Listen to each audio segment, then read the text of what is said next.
The story begins with Kim Ho, our protagonist, explaining the world of the game Dragon Slayer Academy. In this game, players develop through countless trials and dangerous situations during their time at the academy. After graduating, their mission becomes clear. They're sent to the front lines to face powerful bosses, including dragons. And Kim Ho, his role in the game is at the very top. He's ranked number 1 on the integrated leaderboard, the strongest support player of them all. A massive battle erupts on the field as monsters flood through a dimensional gate. At the forefront of this chaos, an S-rank player known as Lee Seo charges ahead. With deadly precision, he eliminates monsters in a flash, showing no hesitation. Next, the Hong Hyundai, also an S rank, unleashes her magical power with her staff, incinerating waves of monsters with elegant and deadly spells. Following her is the Ko Yohan, surrounded by a dark aura as he swings his sword, cutting through enemies with overwhelming force. As the dust settles and the battlefield clears, Kim Ho and his team walk away from the scene. In that quiet moment, Kim Ho reflects on what he loves most about the game, not just the action, but something deeper. Later on, Kim Ho finds himself inside a dungeon, where he discovers a glowing red crystal. His eyes light up as he quietly acknowledges his find. A system notification immediately appears, revealing that this is a true bloodstone, a rare item that can increase a character's class by 1 rank within the Empire class category. Without hesitation, Kim Ho calls out for Carmilla. A girl emerges from the shadows behind him, a vampire NPC he's been training. Kim Ho thinks back on the game's unique mechanic, the Raise a Hero system. It allows players to take a clueless first-year NPC from the academy and develop them into an S-rank hero. He hands the bloodstone to Carmilla, and right before his eyes, she undergoes a stunning transformation. No longer a simple NPC, she becomes the vampire queen Carmilla, a newly minted S-rank. Kim Ho smiles to himself. He's just raised his 1000th S-rank hero. Suddenly, the scene cuts to the real world. Kim Ho is back at his computer, sitting comfortably as he yawns. Everything up until now, the game world, the battles, the transformations, all of it happened inside the game. He removes his headset, a faint smile playing on his lips, quietly acknowledging that there's nothing left for him to do. He's reached S-rank in every class. His inventory is overflowing with duplicates. He wonders if maybe he should try something different, like raising some of the more average characters just for fun. But then, a new notification pops up unexpectedly. Kim Ho frowns. A system alert at this hour? Curious, he clicks it open. The message congratulates him. He's achieved a feat no one else has, 1000 S-rank graduates. Because of this, a special quest is now available. He's surprised. This is a quest he's never heard of before. Then, another message appears, one that stuns him. The objective: prevent the destruction of the world. The difficulty: EX rank. Kim Ho is speechless. Up until now, S rank was considered the highest possible tier in the game. But now, there are EX rank items, skills, and even EX rank heroes. His mind races with possibilities. Without a second thought, he clicks accept. There's no way he's passing up brand new content like this. Another notification confirms the beginning of the quest. But just as he starts to process it, something strange happens. Kim Ho finds himself no longer at his desk, but standing in the middle of a forest. He rubs his head in disbelief. He's inside the Dragon Slayer Academy game. It hits him. The reincarnation quest didn't just give him a mission. It actually transported him inside the game world. He glances around. Trees tower over him. Sweat forms on his brow. He recognizes this place instantly. It's the tutorial forest. Which means he's starting from scratch. Opening the system menu, Kim Ho quickly checks his status window. What he sees frustrates him. His progress is gone. It's a full reset. No perks, no bonuses for being reincarnated. But then, just as he's about to complain, a new set of notifications appears. The system grants him reincarnation perks, traits like Copy and Monarch F, along with skills such as Copy and Amplification. His eyes widen. These weren't part of the normal game. Reincarnation perks? That changes everything. Crossing his arms, Kim Ho examines the system. Even if he's back to level 1, he's confident he can grind his way back. And honestly, if he's going to start fresh, a few advantages are only fair. Then another message appears. It's the first quest in the tutorial. The objective? Survive for 10 minutes. The reward? A new student character from Dragon Slayer Academy. Time remaining, 9 minutes and 56 seconds. Kim Ho instantly recalls what this tutorial used to be like. It should be simple, just avoid low-level monsters until time runs out. But then, he hears footsteps. Heavy ones, too loud for any weak mobs. Something's not right. Suddenly, Kim Ho notices something in the sky, 2 massive dragons locked in combat, soaring above the forest. The sight of them makes his heart skip a beat. Dragons? Here? Panic hits him as he begins to run. 2 S-rank bosses showing up in the tutorial zone. That had to be the result of the EX quest. Nothing else could explain something this absurd. As he sprints, a chilling thought crosses his mind. If even one of those attacks hits him, he's dead. Before he can even begin his new journey, it'll be over. But then, another idea sparks. Maybe this chaos is the perfect opportunity. Kim Ho slows down and focuses his eyes on the dragons. He remembers the mechanics behind one of his reincarnation perks.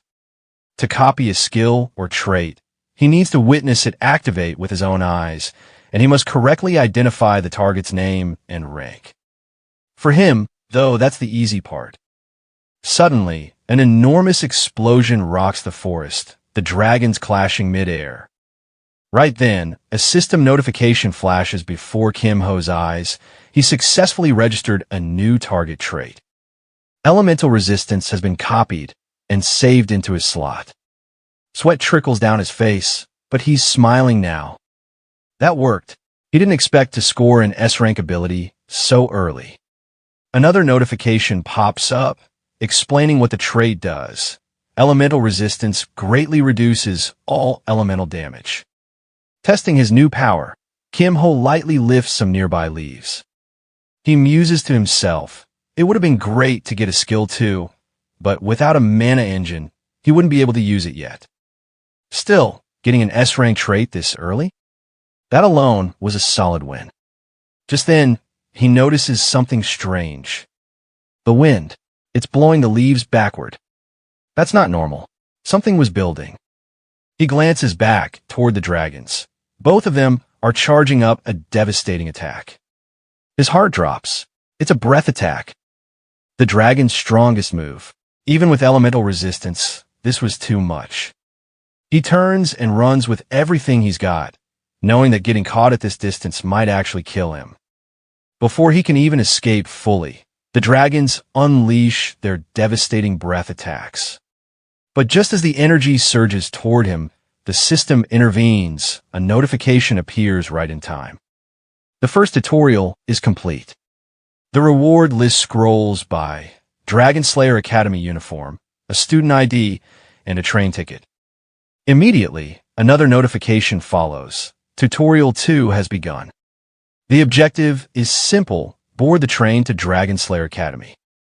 The scene shifts. Inside the train, a boy looks down at a sleeping girl beside him. Seeing there are no empty seats, he tries to politely get her attention. He asks her if she wouldn't mind sharing the seat. When she doesn't respond, he asks again, unsure if she's asleep. Before he can figure out what to do next, Kim Ho suddenly appears inside the train car, transported there by the system. He notices the girl and gently speaks to her, apologizing for disturbing her and politely asking if the seat is taken. The boy turns to Kim Ho, slightly awkward, explaining that she hasn't responded and he's not sure if she's asleep or just ignoring them. But then, without warning, the girl wakes up. Kim Ho calmly repeats his question, and the girl responds immediately, giving him permission to sit beside her. He thanks her with a soft laugh and introduces himself as Kim Ho before taking the seat next to her. The boy watches them, a bit confused and unsure how to react. The girl rubs her eyes and finally introduces herself as Seo Yin. Kim Ho then gestures to the remaining space and invites the boy to sit as well.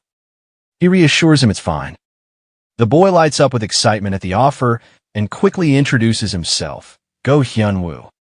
Go Hyun-woo looked toward Kim Ho and gave a polite bow, thanking him sincerely. He mentioned he might have had to stand for an hour if not for the seat and promised to repay the debt someday, addressing Kim Ho respectfully as Hyung. Kim Ho watched him and couldn't help but think that the boy gave off the classic aura of a wuxia protagonist. Everything from his speech to his posture felt carefully refined. Curious, Kim Ho casually asked what had caused him to be late. At that, Hyun-woo's eyes lit up with excitement. He explained he'd seen 2 dragons along the way and got so distracted watching them that he completely lost track of time. Kim Ho paused, remembering his own narrow escape from the dragon's breath attacks earlier. A cold sweat formed on his face as he admitted he saw them too. Internally, though he was still shaken, he had barely made it out alive. Suddenly, the train began to move. The students murmured with excitement, reacting to the motion. Kim Ho silently reflected as the train departed. This was Dragon Slayer Academy, a place he had returned to countless times while raising heroes. He had known every detail, every secret, to the point where it had grown repetitive. But this time there was something new. As Kim Ho looked around, he noticed that none of the faces were familiar. Not Go Hyun-woo, not Seo Yin, not even the train staff. While the world mirrored the setting of Dragon Slayer Academy, the cast had changed completely. That could only mean the events and quests might play out differently as well. He made a mental note to observe everything closely and track what had been altered so far. His thoughts were interrupted when he felt a gaze. Seo Yin was staring at him without looking away.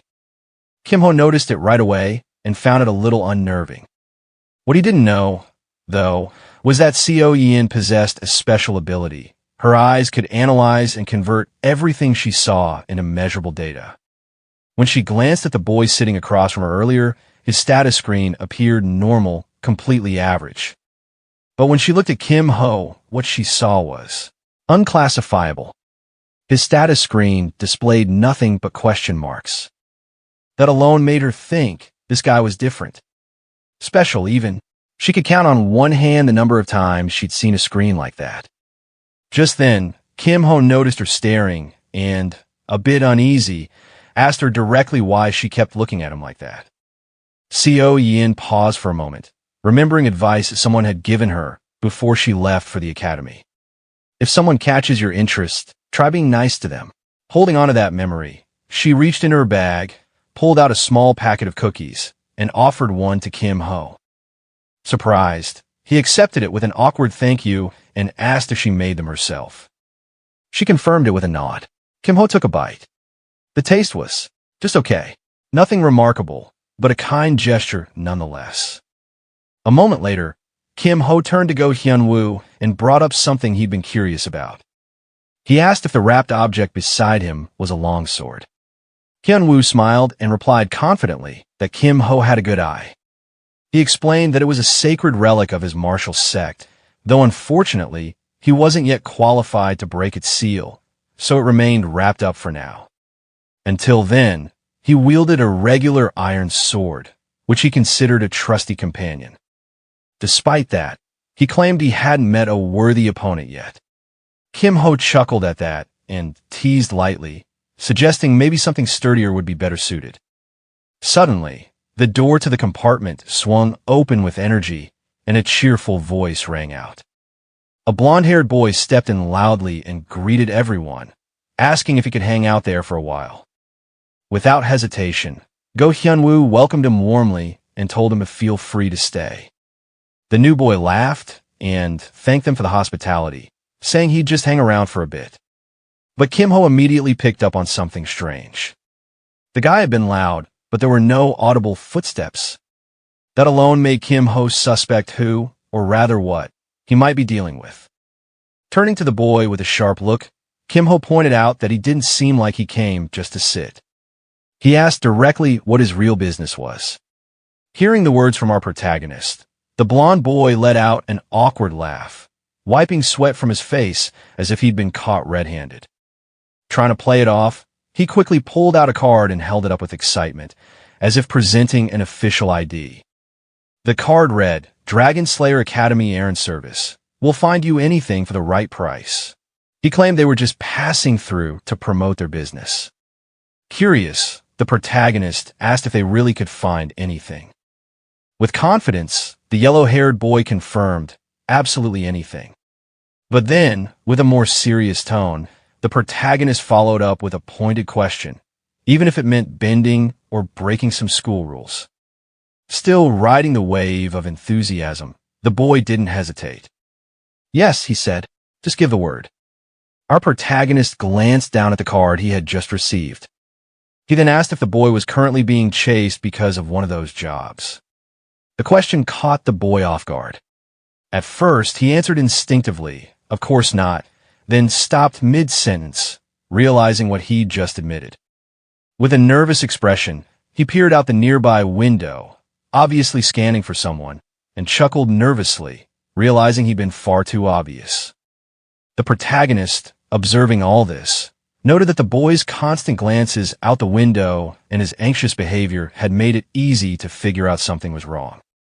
Embarrassed, but trying to recover, the boy, Shin Byung, insisted he'd explain everything in detail later. But before he could say another word, his eyes widened in alarm. Right in front of him stood 4 students, 2 girls and 2 boys. One of the girls, with yellow hair and an angry expression, stepped forward and announced that they already knew everything. The protagonist turned to see who had arrived and recognized them immediately. It was the disciplinary committee, already on the scene much earlier than expected. He recalled in his mind how the student-run disciplinary committee operated within and around the academy, enforcing law and order. First-year members, like these, were enrolled early, briefed on procedures, and immediately deployed for field duty. With a commanding tone, the girl in front demanded Shin hand over an item that he apparently wasn't allowed to possess. But Shin, still trying to deflect with humor, responded by asking why they were chasing him down like loan sharks. Before he could get another word out, a sudden jolt of electricity shot through him, making him cry out from the shock. The protagonist's eyes shifted toward the girl who had launched the attack, analyzing her abilities. For what he could tell, she was a lightning-type mage, a rare sight. Glancing down at the cookie still in his hand, he remembered that his slot was currently empty. He figured this was the perfect opportunity to gain a useful skill. Meanwhile, Shin struggled to recover from the shock, quietly muttering that this situation was bad. He wasn't one for direct confrontations. At that moment, the protagonist casually dropped the cookie onto the floor, almost like he had done it by accident. The disciplinary committee girl, now putting on gloves, warned that if Shin wasn't planning to cooperate, she'd have no choice but to subdue him. Without hesitation, she activated her skills. A brilliant flash erupted as a lightning-formed bird, shaped like a hummingbird, launched straight toward Shin with intense speed. But before the magical bird could land its blow, the protagonist stepped in and caught it mid-air with precision. The girl's eyes widened in disbelief. She demanded to know if Shin had brought along an accomplice. But the protagonist stepped forward with confidence, clarifying that he wasn't here as anyone's ally. Then, pointing firmly at the cookie lying on the floor, he claimed that she was the one who made him drop it. The accusation caught her completely off guard. With a bewildered and slightly embarrassed expression, she repeated the word, cookies, almost as if she couldn't believe that was the issue. And in that very moment, a notification popped up for the protagonist.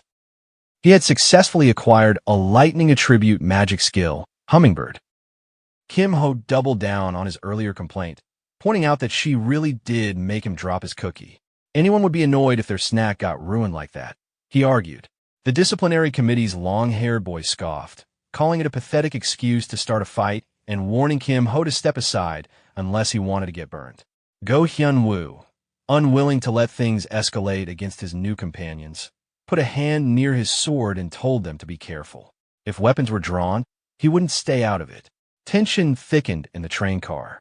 Shin Byung-chul froze, clearly panicking as the situation threatened to spiral. Then the lightning mage girl from the disciplinary committee raised a hand and cut him before things exploded. She offered to send Kim Ho a dessert coupon for the student cafeteria as compensation. That settled them immediately. He laughed and accepted. Shin, still recovering from the earlier electric hit and now feeling left out, anxiously asked what would happen to him. Kim, teasing, told him that sounded like a personal problem. Privately, Kim Ho was pleased. He'd successfully intercepted her lightning spell and now had the chance to make good use of the skill he'd copied. A system update appeared in front of him. Copy, skill, hummingbird copy, trait elemental resistance. Once the committee retrieved the contraband they were after, the yellow-haired girl exposed what Shin had actually done. He'd stolen the station attendant's wig as a prank, and it had gone too far. Kim Ho silently agreed. Yeah, that one deserved getting zapped. As she passed him, the lightning mage gave cold advice. Stay away from Shin Byung-chul. Kim Ho just laughed and waved it off. He'd make his own decisions. The long-haired boy from the group pointed at Kim on the way out, saying he'd remember him. After the disciplinary committee left, Go Hyun-woo confirmed what they suspected. Those students really were from the committee, right? Shin nodded and explained that only top-tier elites were selected. The lightning caster who hit him was Song Chun-hai, granddaughter of Thunder Lord Song Jung-yoon of the Topaz Mage Tower. Hyun-woo asked about the others. Shin broke them down. Jo Byok was a disciple of the Fist King. Han Saman had been trained by the Sword Empress, and Jim Yohan was the sole heir of the Golden Lotus Pavilion. Serious backgrounds, every one of them. With that warning delivered, Shin grabbed the door, announced it had been nice meeting everyone, and told them not to forget to say hi next time before ducking out. Hyun-woo watched him go and chuckled about how lively that bunch was. Then, turning to Kim, he asked if he really stepped in just because of snacks. Kim Ho laughed lightly and admitted the truth. He mostly wanted a closer look at that rare lightning magic. Hyun-woo was puzzled. All Kim had done was deflect one of Song's spells. How much could he have learned from that? Kim asked how familiar Hyun-woo was with the spell called Hummingbird. Hyun-woo thought about it. That was actually his first time seeing it. It moved so fast his eyes could barely follow. It didn't seem designed to crush targets. It looked more like a control spell, something that could immobilize or paralyze. Kim told him he was half right. When pressed, he activated the copied magic to demonstrate. The spell got its name because it mimicked a hummingbird's flight, darting, precise, highly reactive. Its performance varied dramatically depending on the caster's skill, which meant Song Chun-hai's control was impressive based on how cleanly she sent it. After catching the lightning bird with ease, Kim Ho took a moment to explain the situation to Go Hyun-woo. He laid out his analysis with clarity. If Song Chun-hai, the lightning mage who cast the spell, had been an experienced magician, then the spell's behavior would have changed the instant he had interfered. But instead, the spell had flown directly into his hand without deviation. This revealed something important. She lacked either refined control or real-world combat experience. Go Hyun-woo was stunned at how much could be deduced from such a small moment. The idea that a single spell could reveal so much about someone's abilities fascinated him. But Kim Ho wasn't finished thinking. Internally, he considered the bigger picture. Chun-hai had used an E-rank skill, but pushed it with power resembling a D-rank's output. That could only mean two things. Either she had a particularly strong trait amplifying her abilities, or her mana reserves were naturally vast. In either case, she certainly lived up to being the granddaughter of the famed Thunder Lord, Song Jung-yoon. Later, outside the room, the two of them walked and talked casually. Go Hyun-woo, still deep in thought, remarked that it felt like fate. They'd just met, and already he was learning so much from Kim Ho. But Kim Ho brushed it off, joking that it wasn't a big deal. It was just the kind of knowledge he'd share with anyone. Appreciating the humility, Go Hyun-woo clasped his hands together in a respectful gesture, promising to return the favor. If Kim Ho ever needed help, he only had to ask. Kim Ho, with a sly grin, decided to take him up on the offer right away. But first, he asked to borrow a single silver coin. Go Hyunwoo blinked in confusion, not sure where this was going. A short time later, they found themselves sitting in front of a broken-looking slot machine labeled out of order. Kim Ho sat down, eyes fixed on it, and explained without turning to his companion. This train car had once been a sightseeing attraction, and this room was once a casino. It was clear the restoration process wasn't yet complete. Go Hyunwoo glanced at the machine skeptically and asked why they were using it, given the out-of-order sign. Kim Ho's reply was vague, something like, "Who knows?" and he placed the silver coin into the machine. Go Hyunwoo protested loudly, insisting it was clearly broken, but Kim Ho ignored him and pulled the lever. Inwardly, Kim Ho was focused. This wasn't just random gambling. He believed this was a hidden event, a concealed game mechanic. In his mind, this slot machine was one of those rare must-pick events hidden behind misdirection. When a machine only spat out a plain water bottle, both of them stared in quiet disappointment. Neither had expected much, but the result was still underwhelming. That's when Go Hyunwoo, still watching Kim Ho intently, asked why he had come along in the first place. Kim Ho answered plainly, while playing the slots wasn't technically against the rules, the items one could receive from them were. That was where the violation lay. Go Hyunwoo quickly caught on, so his job was to stand guard. Kim Ho confirmed it. He added that the disciplinary committee rarely visited this part of the train, so the risk was minimal. But before the words had fully settled, a voice snapped from behind them. A girl stood there, sharp-eyed, commanding, and introduced herself as Han Saman, a first-year member of the disciplinary committee. She demanded to know what they were doing, making it clear that touching the machine was forbidden. If they continued, there would be demerits. Kim Ho leaned in toward Go Hyunwoo and whispered, asking him to buy some time. Go Hyunwoo replied in the same hushed tone that he would try, and that there was something he'd been meaning to test anyway. Han Saman, however, was not easily dissuaded.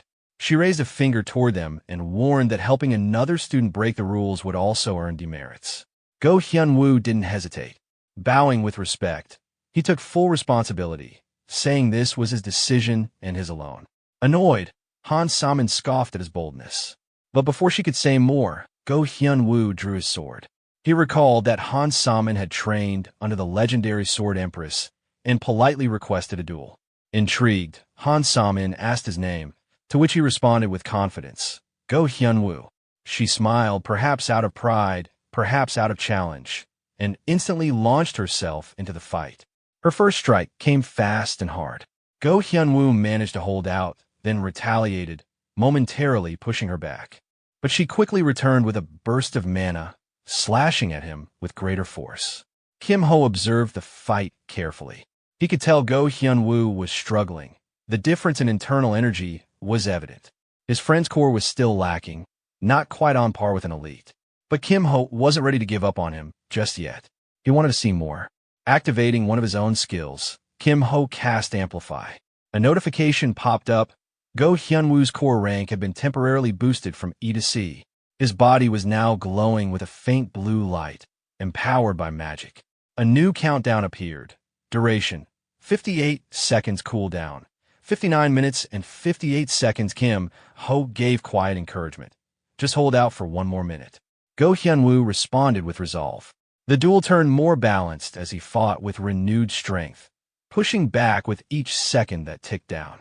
19 seconds, 15 seconds, 14 seconds. Meanwhile, Kim Ho returned his focus to the slot machine. He thought to himself about how slot machines were iconic symbols of casinos, often dismissed by players due to their reliance on luck. But what most didn't realize was that some had hidden mechanics. This one, in particular, had a secret pity system. He recalled the logic. Players were given just 5 silver coins. Now, this was his 5th spin. One more remained. With deliberate care, he inserted the 6th coin, the silver he had borrowed. The machine whirred once more. A different item appeared this time, not another water bottle, but something more ominous. A notification appeared in front of him. Dark ice crystal taste.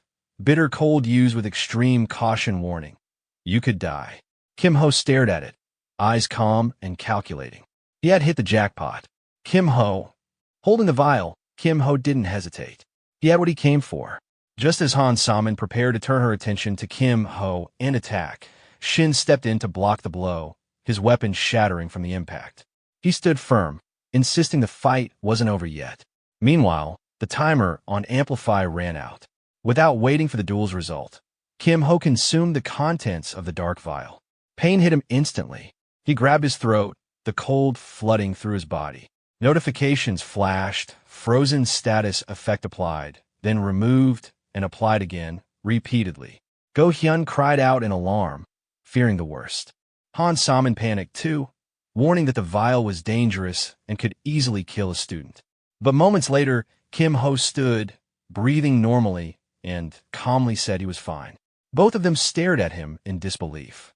Later, seated in a quiet room, Kim Ho explained with a smile that the vial was basically a kind of elixir that rapidly replenished mana. But internally, he admitted the truth.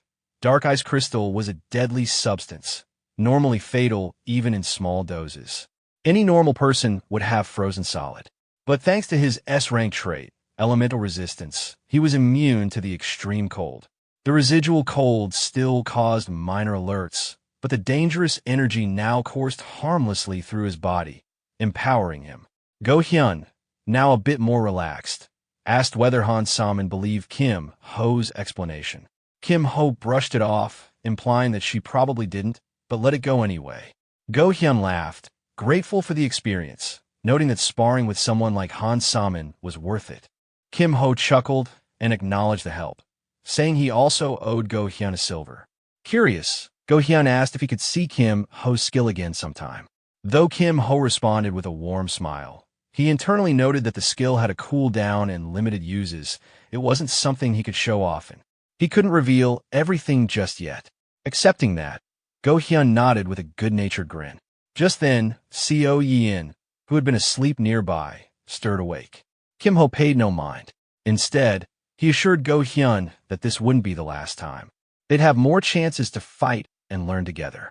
As the train neared its destination, Go Hyun looked outside and pointed out that they had almost arrived, the final stop. Kim Ho's thoughts turned serious. This was the island where the Dragon Slayer Academy stood, a land once overrun with criminals and dungeon threats. But everything changed when a legendary Dragon Slayer arrived. He cleared the dungeons, rid the island of its dangers, and founded the academy that now trained the next generation of heroes. Upon arrival, seniors directed the new students with excited voices. Go Hyun commented on their energy, amused. Kim Ho agreed, observing how quickly the place was filling with life. But then, Song Chun-hai, the girl from the disciplinary committee, approached Kim Ho again. She politely asked him to come with her. Inside the student disciplinary committee office, Kim Ho was shown to a seat. As he sat down, he thought quietly to himself, this room, known unofficially as the Room of Truth, had a reputation. Anyone who entered rarely came out the same. Sometime later, Kim Ho sat quietly in front of a falls detector machine, a device used to check for hidden status effects or lingering abnormalities. A committee member nearby commented that they'd heard he had consumed something from the old slot machine.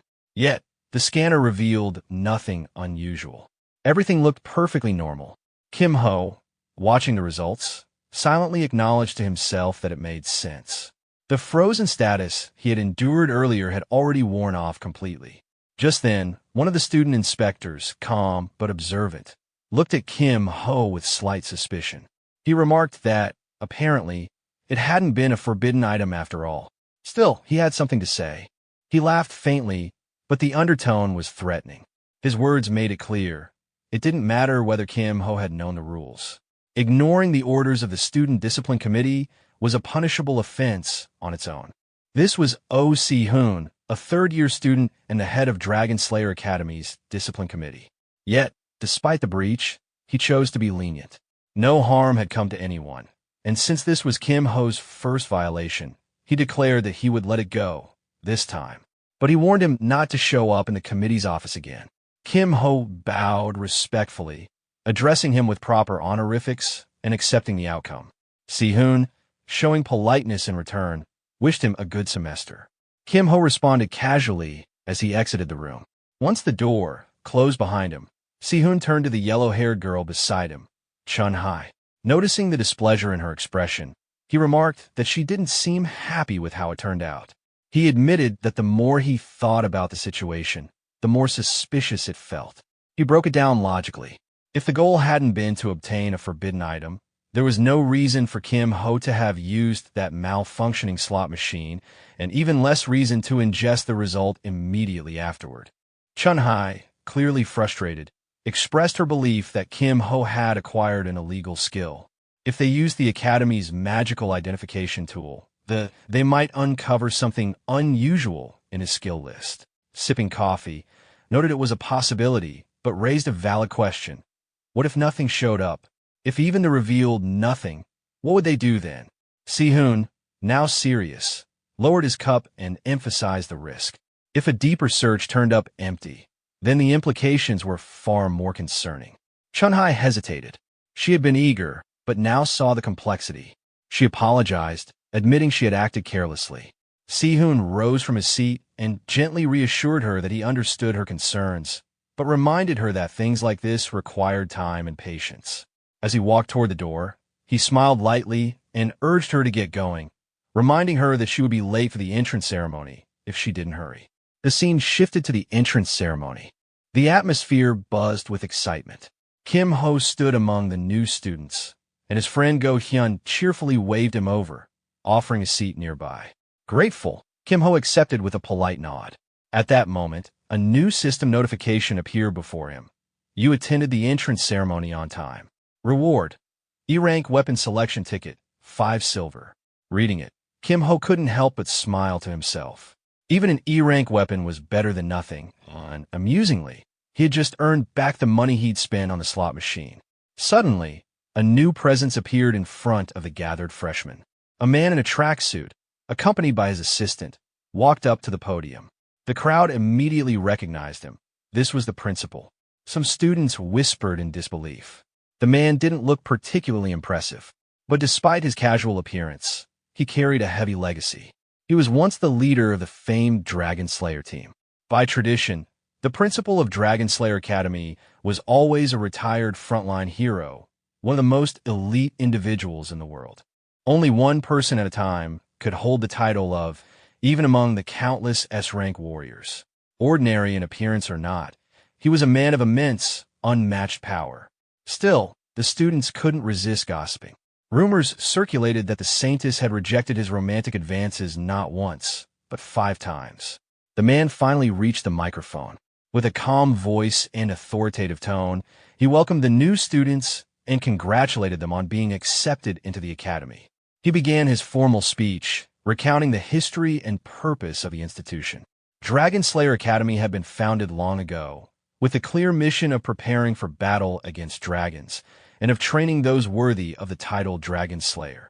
The first hero, he explained, had deliberately chosen the word slay to be part of the Academy's name. It was meant to be a reminder, a challenge. To slay something, after all, means to face it, fight it, and overcome it. You weren't truly an ogre slayer unless you had slain an ogre. And you weren't a dragon slayer until you had slain a dragon. As the principal continued his lengthy speech, both our protagonist and Co Yin exchanged awkward glances, clearly wondering when it would end. In the middle of his serious monologue, the principal himself paused and muttered to the audience about how unexpectedly long it had become. He then returned to his somber tone, emphasizing the brutal nature of being a slayer. Taking lives, he said, was an inescapable part of their path, but he urged them not to turn a blind eye to this reality. Instead, he encouraged each student to question their own purpose. Why do they want to slay? And what are they fighting for? He hoped each of them would find their answer in time. Just as he was about to wrap up with a final message, his assistant rushed in from behind him, seemingly in a panic. At the same time, a student somewhere in the crowd whimpered about a headache, cutting the solemn mood. With a somewhat flustered expression, the principal delivered his final line, wishing all the students success in becoming true heroes during their time at the Dragon Slayer Academy, and officially ended the ceremony. After the speech, Go-hyun, full of energy and excitement, commented about how meaningful the whole experience had been. This surprised the protagonist, who had clearly been bored the entire time. But Go-hyun explained, laughing, that every word of the principal's speech had felt valuable to him because he was used to hearing similar lectures from his master every day. This revelation left the protagonist slightly dumbfounded, sweating and awkwardly staring at his friend. Then the assistant stepped up to the mic again to issue some important announcements. First, she reminded everyone that the list of forbidden items had been updated. Possessing any of these would not only result in confiscation, but also harsher penalties beyond just losing points. She also informed them that for now, new students would be restricted to the ground floor for any practical evaluations. Entering the lower levels without permission could harm not just the individual, but also their associated sect, magic tower, or guild. This warning caused visible anxiety among some of the students, who were now nervously sweating in their seats. The assistant gave a final stern reminder. One reckless decision out of curiosity could bring consequences for everyone. She urged everyone to follow the rules strictly to avoid disadvantages. With that, the entrance ceremony was officially over, and students were dismissed for dinner, reminded to return to their dorms on time. Right after, Shin Byung suddenly appeared in front of the group, calling out enthusiastically and inviting them to go eat. Go-hyun immediately noticed a wound on Shin Byung's face and asked how he got it. Shin Byung, trying to brush it off, claimed it was just a small incident and told them they should eat well that night. This confused Go-hyun, who pressed for an explanation, to which Shin Byung vaguely replied that tomorrow was the first day of classes, a big day awaited them. That night, back at the boys' dormitory, Go-hyun discovered that he and the protagonist were neighbors. He waved cheerfully and expressed his delight over the coincidence, but the protagonist was clearly not thrilled, replying with dry sarcasm. Go-hyun, still cheerful, told him to rest well. After entering his room, the protagonist removed his jacket and hung it on the door. But instead of going to bed, he made up his mind. He wasn't going to waste this free time just sleeping. Something was clearly brewing in his thoughts. That night, in the quiet of his dorm room, Kim Ho sat cross-legged on his bed, entering a meditative state. Concentration etched across his face. He began forming a glowing blue orb near his lower abdomen, a deliberate act of will and control. He was creating the essential power engine needed to use skills that consume mana or internal energy. Though he had never done this before in real life, he relied on instinct and theory, his mind filled with a clear understanding of the process. With the dark ice crystal he had consumed earlier, his body was brimming with mana, almost overflowing. As he opened his eyes, a steely determination burned within them. He was confident this would work. Meanwhile, just across the hall, Go-hyun-woo was also sitting in quiet meditation within his own room. His thoughts lingered on the battle with Han So-mi, the first real opponent he had encountered since descending the mountain. Both of them had held back somewhat during the match, but he knew that even at full strength, the outcome would have been uncertain. Had Kim Ho not intervened at the precise moment his iron sword broke, he likely would have lost. Since that moment, one word kept echoing in his mind when he thought of Kim Ho, master. Kim Ho carried the kind of calmness that only truly powerful people possessed, and his gaze seemed to pierce through everything. Go-hyun-woo glanced at his sword leaning in the corner of his room, pondering whether he should ask Kim Ho for guidance. But after a moment's hesitation, he shook his head. No, he told himself. Kim Ho was the first true friend he'd made. He didn't want to impose. Smiling faintly, he refocused, determined to push forward with his own strength. The next morning, temporary classroom in the temporary classroom, Seo Yeon greeted Kim Ho with a yawn, her words casual and sleepy. Go-hyun-woo, ever cheerful, remarked that he was worried she might have overslept. Kim Ho, watching the interaction, thought to himself that the guess sounded accurate. The student started murmuring, looking around in confusion. The bell had rung, but the podium at the front of the class remained empty. Kim Ho silently observed the situation, mildly unimpressed. Whoever their homeroom teacher was, they clearly didn't value punctuality. Just as the class grew restless, the classroom door opened.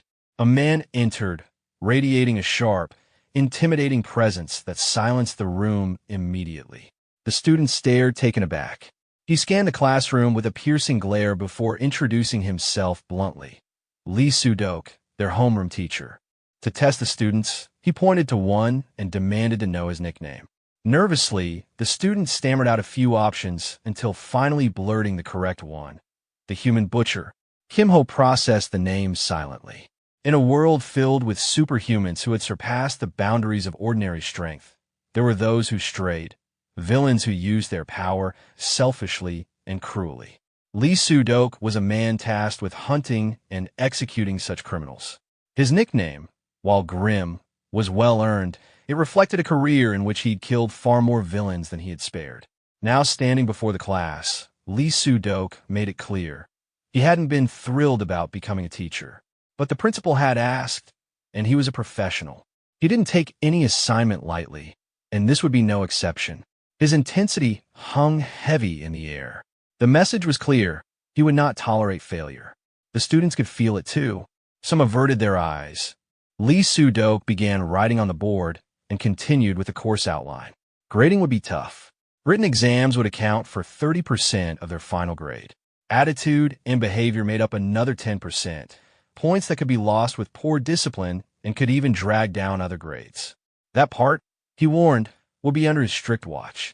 And then came the biggest component, practical exams. These were divided into two categories: Dungeon Conquest, which involved navigating and clearing dangerous dungeons, and PvP matches, where students would test themselves against one another.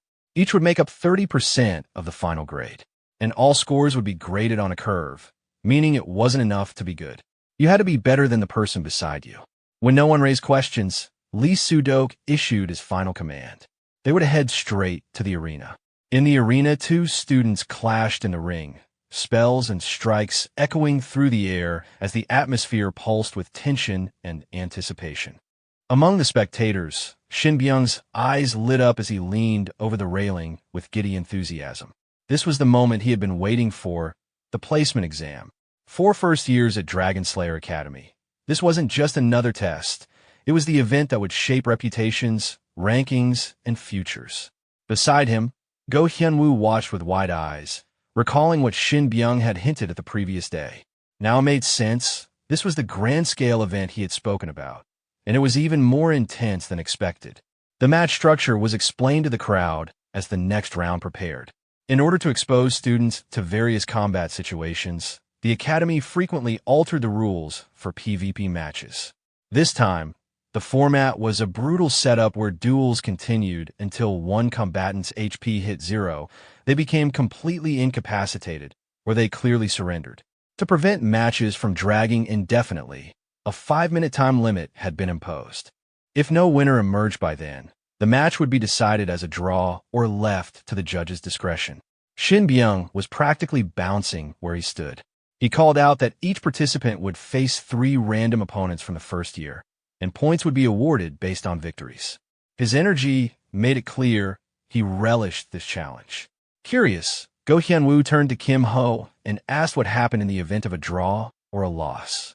Calmly, Kim Ho explained that in such cases, the result would be 0 points. There were no deductions, but no gains either. Just then, a notification appeared in front of Kim Ho. It hovered clearly in his vision. Goal: earn mid-tier or higher results in the placement exam. Achieve at least 1 win in the PvP placement exam. Place in the top 50% in the Dungeon Conquest exam reward. Slot +1. Kim Ho's thoughts sharpened as he reviewed the requirements. The subquest was straightforward. 1 win in the PvP match and a solid performance in the dungeon segment would be enough to clear it. But his focus wasn't on the reward just yet. What mattered more now was what the placement exam truly offered: information. It was the perfect opportunity to study the other students, to gauge their abilities, and to identify those who might one day grow into top-tier combatants, or who possessed unique skills he could later. Then came the announcement from the arena's loudspeaker. Kim Ho, Hong Yunhwa, stepped forward. The crowd stirred. Go Hyun-woo turned toward Kim Ho with bright eyes and called out encouragingly, wishing him luck with genuine admiration. Kim Ho stepped into the ring, coming face to face with his first opponent, a red-haired girl standing confidently, radiating fiery energy. She studied him sharply. From the insignia on his uniform, she quickly noted that he wasn't affiliated with any major tower, at least not one she recognized. Her eyes narrowed. She knew of the Ruby Tower's reputation, experts in flame-based magic with unmatched destructive force and superior battlefield control. She was proud to represent it. If she wanted to raise her profile in the academy, she needed to defeat someone with a reputation, or at least someone who looked competent. To her, Kim Ho didn't seem to be either. Her gaze dropped to the staff in his hand, and her internal critique deepened. It was an E-rank Earth staff, the kind used to slightly amplify defensive or Earth element magic. In her opinion, even most beginner mages wouldn't bother with something so plain. She immediately categorized him as a support-type caster, likely lacking mobility and dependent on long-range defense. Her assumptions narrowed. He wasn't from the Emerald Tower, and he didn't look like an Earth element user either. That left support magic as the most likely explanation. Judging by the staff size and build, she pegged him as a stationary type, what they called a turret caster. Just as the announcer began the countdown, Kim Ho was already mentally assessing her. From her bearing and style, he recognized the signs: flame specialization, high damage potential, strong area control. She matched the meta patterns he remembered well from before. Calmly, he smiled inwardly. He already had a plan. "Sorry, but you'll have to play along with my act for the next 5 minutes." The countdown ended. "Start." She didn't hesitate. A powerful spell activated at her fingertips, fire erupting from her staff in a brilliant explosion aimed directly at Kim Ho. The heat surged across the arena. Sparks crackled. From the audience, gasps followed the display. Spectators marveled at her cast speed and raw power. Someone pointed out the unique shimmer that accompanied her spell, hinting at specialized casting techniques taught only in the Ruby Tower. But when the smoke cleared, they saw something unexpected. Kim Ho was still standing. His health bar remained untouched. The scoreboard showed full HP for both fighters. The red-haired girl's confidence faltered. That couldn't be right. She hadn't expected a one-hit knockout, but this? Her attack had made no impact at all. Completely ineffective. How? Confusion began to overtake her aggression. And Kim Ho? He stood calmly in the settling dust, unreadable, watching her with eyes that now gleamed with quiet control. Seeing her powerful spell fail, Hong Yunhua stared at Kim Ho, confused. The health bars above them still read 100% for both. She questioned whether he had used a spell to nullify her attack. Not wasting time, she activated another spell while analyzing Kim Ho's calm stance. She believed that if her previous attack was neutralized, this new one would be much harder to counter. Kim Ho, noticing the magic circle forming beneath him, prepared mentally. He wasn't planning to dodge. He was waiting for the perfect moment to counter. From her perspective, Yunhua grew uneasy. Sweat formed on her brow. Kim Ho hadn't moved an inch. His expression showed no concern. That stillness unsettled her. Frustrated by his confidence, she shouted at him and unleashed a column of fire toward him, determined to break through whatever defense he was relying on. The audience reacted with awe and panic. Her flames erupted across the arena, and many praised her for living up to the reputation of the Ruby Tower. But when the smoke cleared, Kim Ho remained standing, unharmed. She was visibly shaken. Her strongest attack had done nothing. Internally, she questioned how her magic, as someone trained at the Ruby Tower, could be so easily brushed off. Realizing her usual spells wouldn't work, she prepared to use her trump card. Before she could act, Kim Ho made his move. He launched a magic attack, Hummingbird. She narrowly dodged the first strike, but the spell twisted midair and came back from behind. It wasn't over. As the spell connected, a notification appeared before Kim Ho. Paralysis status effect applied. He looked at her and calmly ended the match, suggesting she conserve her remaining spells for later battles. She tried to protest, but he reminded her that there were more matches ahead. Her best option was to hold back now. The match concluded. The announcer declared her defeat. In the crowd, students whispered in disbelief. They questioned how he had taken those attacks without injury, how he used such a technique, and who he even was. Kim Ho quietly took in their reactions. He had learned more than expected from this one fight, and he knew he had to stay cautious. Then, unexpectedly, his name was called again for the next match. He reacted with quiet frustration. There was barely any time to rest. Among the students, someone recognized his next opponent, Song Chun-hai, a new student from the Topaz Tower who had already joined the disciplinary committee. As he turned, she was already standing behind him. With a smirk, she said facing him was a stroke of luck. There was something she wanted to test. Kim Ho, showing no reaction, looked toward the teacher and announced he would withdraw. Both the teacher and Chun-hai were surprised and asked why. He casually rubbed his head and replied that he wasn't feeling well. It would be difficult to continue fighting. The teacher advised him to take the opportunity to raise his score, but Kim Ho confirmed his decision and asked for the third match to be marked as a loss too. The teacher acknowledged the request. Chun-hai looked at him, disappointed and angry. She muttered to herself that a true fighter is always prepared, quoting her grandfather's belief that only those who never give up deserve to win. Kim Ho reflected silently. Her words reminded him of his own grandfather, the Thunder Monarch. He thought about the contrast. Chun-hai was trying to live up to that legacy. As for himself, he didn't feel any pressure to follow anyone's path. Even so, he admitted to himself it wasn't bad advice. Not that he intended to follow it. Our protagonist began walking away from the arena, clearly uninterested in continuing. His tone was indifferent, as if he'd already made peace with the outcome. He casually dismissed the match, claiming it wasn't for him and telling the girl to consider it her win. The girl, hearing this, didn't hide her disappointment. She turned her back to him, clearly let down, and muttered how foolish she felt for ever having any hope in him. Just as he was about to leave, he paused and turned back, making it seem like he had something else to say.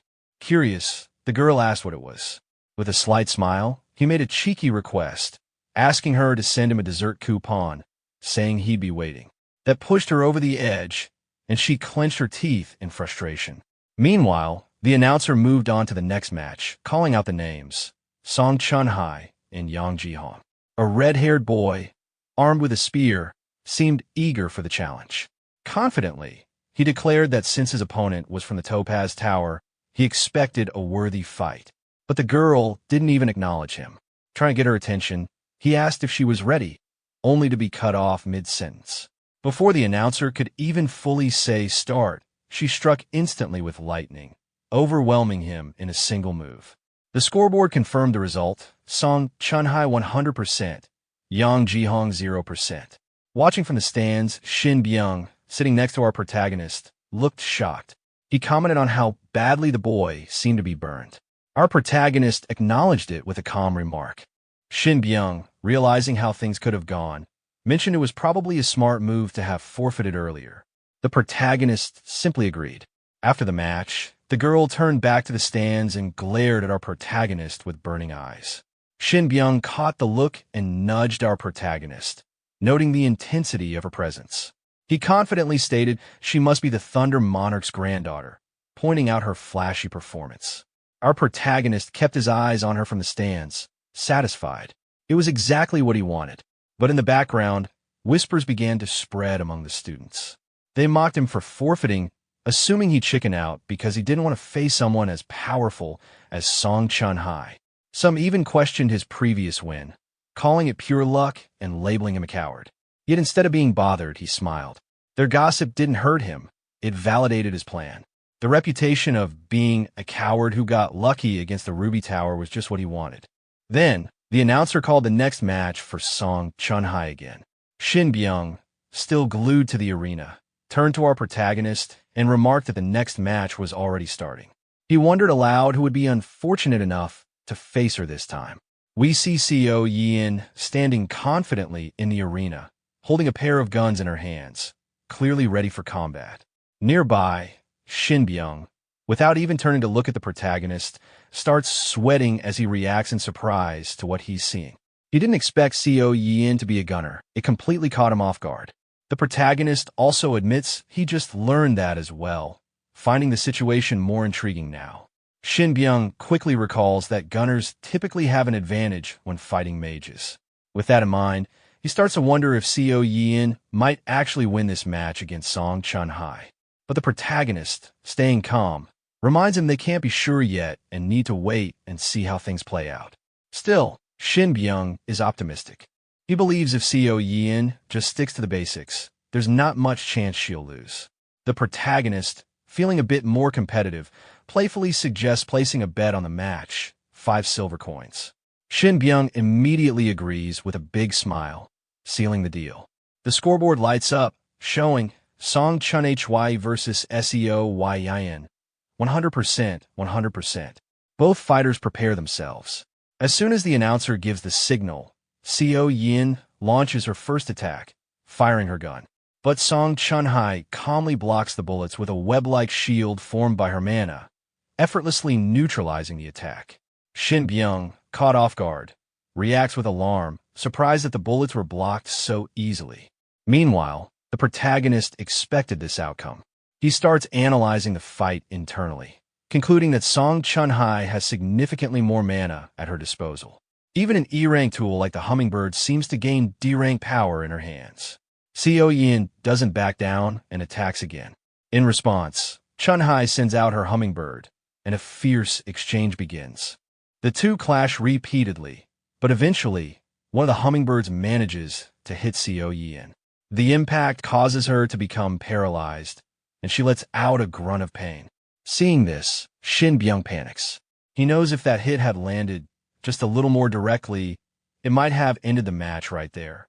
But the protagonist stays composed, arms crossed, noting that although Seo Yin managed to dodge, her movements have clearly slowed due to the electrocution. He's confident now. Once someone gets shocked like that, the follow-up attack is almost guaranteed to hit. He firmly believes Chun Hye is going to win with ease. But then, unexpectedly, Seo Yin pulls out a smoke grenade and throws it. Both Chun Hye and the protagonist are taken by surprise. The sudden appearance of the smoke grenade causes confusion. Shin Byung, getting excited, quickly jots something down in his notebook. He praises the move as a smart decision. According to him, regular bombs would have been blocked anyway, but a smoke grenade changes the dynamic. He's thrilled now, saying this is exactly the kind of moment where a gunner's true strength comes to life. Inside the smoke, Song Chun Hye struggles to see clearly.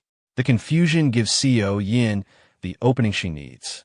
A single bullet silently cuts through the smoke and lands a clean hit on Chun Hye's shoulder, catching her completely off guard. The girl glanced back at Seo Yi while being carried away, thinking to herself that although she had managed to avoid a direct hit using a magic barrier, the impact was still strong enough to knock her off balance. At that very moment, Seo Yi was right behind her, silently raising a gun. Sensing her presence, the girl could feel the danger escalating and realized that if this kept up, things could get serious very quickly. Watching from the sidelines, Shin Byung was surprised. He noted how extravagant this new student must be, using an invisibility cloak right from the start. Clearly, she had some serious resources behind her. Seo Yi moved swiftly and decisively to reposition herself for another attack. Observing this, Shin Byung commented that switching to a rifle had also been a smart move. A bullet then zipped past the girl's neck, missing by mere strands of hair. The scoreboard displayed the current state of the match. Song Chun Hye at 85%, Seo Yin at 88%, with 2 minutes and 13 seconds left on the clock. As the girl looked toward the source of the shot, sweat formed on her face. She realized she couldn't just keep defending and needed to take action. Again, Seo Yi appeared behind her, ready to attack. The girl quickly threw up a barrier and tried to read the direction of the incoming magic bullets. The moment the bullet barely grazed the barrier, she spun around and activated a skill, deciding it was the perfect time to strike back. Seo Yi immediately jumped upward to evade, but the girl pointed at her midair and declared she had her. This time, Seo Yi couldn't avoid the incoming attack. A hummingbird materialized and struck her with an electric shock on contact. The scoreboard updated again. Song Chun Hye at 85%, Seo Yin dropped to 68%, and the match timer hit midnight. Watching the conclusion, the protagonist nodded to himself, thinking it went just as he expected. He turned his attention to the yellow-haired girl and acknowledged that she clearly had no equals among the freshmen. Still, Seo Yin holding her off until the time ran out was impressive in itself. Shin Byung, accepting his loss, handed over 5 silver coins with a sigh. But before letting go, he grabbed the protagonist's arm and, sweating nervously, suggested another bet under the same terms. The protagonist, looking serious, asked him plainly if he was addicted to gambling and why he couldn't stop. Shin Byung pointed at the arena, insisting the next match would change the protagonist's mind. Go Hyun-woo's opponent, he explained with excitement, was none other than the first king's disciple, Jo Byok. With a grin, he asked who the protagonist would bet on this time. The protagonist replied matter-of-factly that the first king's disciple would likely win. Shin Byung, eager for a chance, said he'd bet on the other side and teased that the protagonist was being tough on his own friend. Crossing his arms and watching the arena, the protagonist clarified that he never said Go Hyun-woo would lose. Confused, Shin Byung asked what he meant by that. The protagonist just smiled confidently and told him he'd find out soon enough. From inside the arena, Go Hyun-woo glanced toward the stands, catching sight of the protagonist. A thought passed through his mind. Kim Hyung is watching. With that in mind, he unsheathed his sword, stepping forward with determination. He wanted to show a clear victory, something meaningful, but he knew it wouldn't come easily. Facing Jo Byok, Go Hyun-woo urged him to draw the sword on his back. But Jo Byok calmly responded that it wasn't yet time to use it. Go Hyun-woo acknowledged this with understanding, but warned him that he wouldn't be going easy regardless. The two squared off, their swords at the ready. The scoreboard displayed Go Hyun-woo versus Jo Byok, 100%, 100%. The announcer called for the match to begin.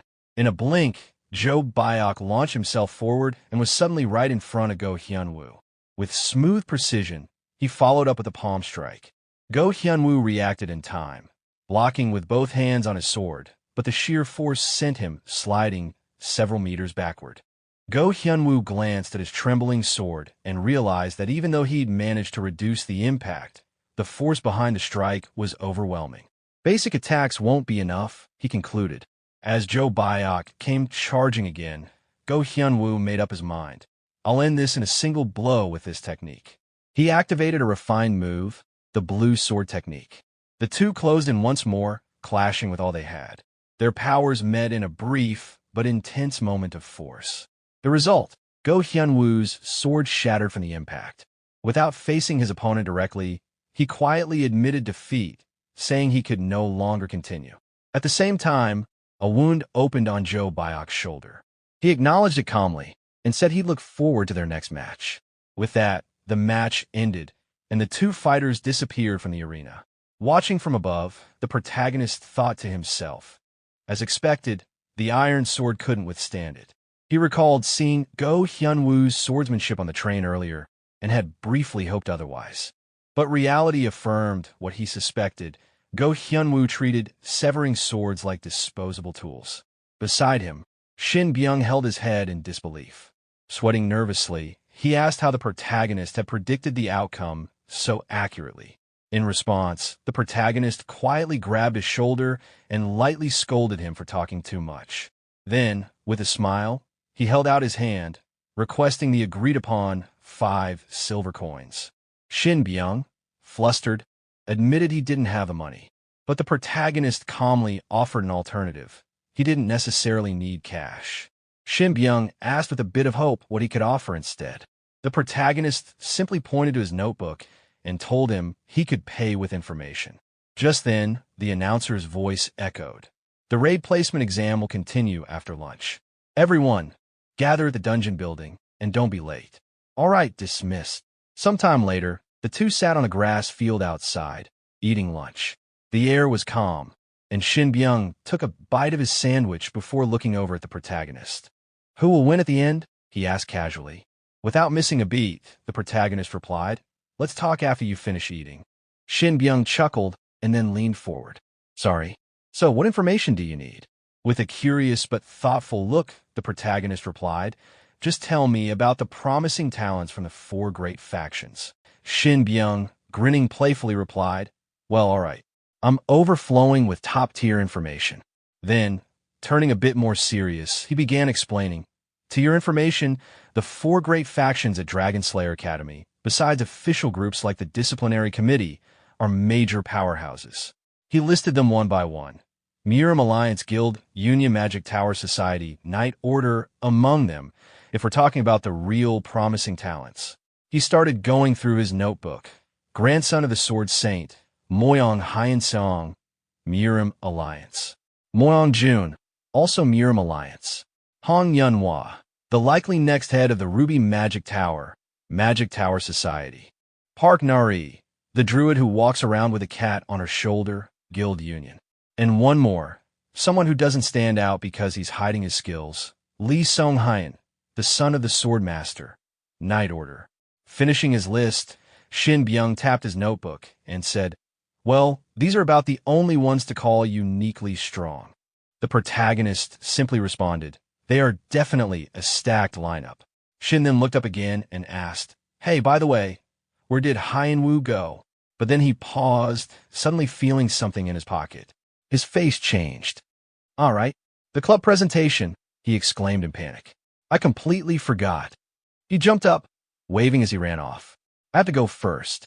"Sorry," the protagonist, wiping a bit of sweat from his brow, replied. "Yeah, see you later." Now alone with Co Yin in the field, he glanced at her quietly. She seemed downcast. Maybe it's because this is the first bond I've made in this world, he thought, but it bothers me seeing her like that. Then, trying to break the silence, he said, "Hey, about the cookie I dropped on the train yesterday." Checking something in the system, he continued, "Song Cheon-hai sent me a dessert coupon. Since it was your cookie, you have a share in this too." He summoned a cake and set it in front of her. "Here, let's eat together." Co Yin accepted it with a simple thanks. Then, after a pause, she suddenly asked, "Huh?" Looking at him curiously, she asked, "Why do you think?" "I lost to Song Cheon-hai." The protagonist answered evenly. It's hard to break through a magic barrier with a magic bullet at this level. With such superior magic power, it's normal for her to be that strong. Then he held something up, adding, "But if you strengthen the magic bullet through mana training, it becomes a different story." Co Yin looked puzzled. "Mana training? Why is that necessary?" The protagonist looked surprised. "What? No way. You've never done it before?" She shook her head. "Yeah." Stunned, he asked again, "Then how did you even create a magic bullet?" "I never learned the skill," she answered casually. The protagonist was momentarily speechless. Genius, he thought. The magic bullet skill is supposed to be basic for a gunner. Has she been landing shots just by instinct? She's causing trouble without even knowing mana training. In that case, with renewed energy, he offered, "If you're okay with it, I can make some time to help you out." She gave a small nod. "Okay." Smiling, he said, "Once you train your mana and learn the skill, things will get a bit easier." "Well, you scored well. Let's go. Time for the placement exam." Then suddenly, the scene shifts to the dungeon wing. In front of the dungeon portal, the teacher gathers all the students and begins addressing them with a serious tone. He informs everyone that the conquest exam is about to begin.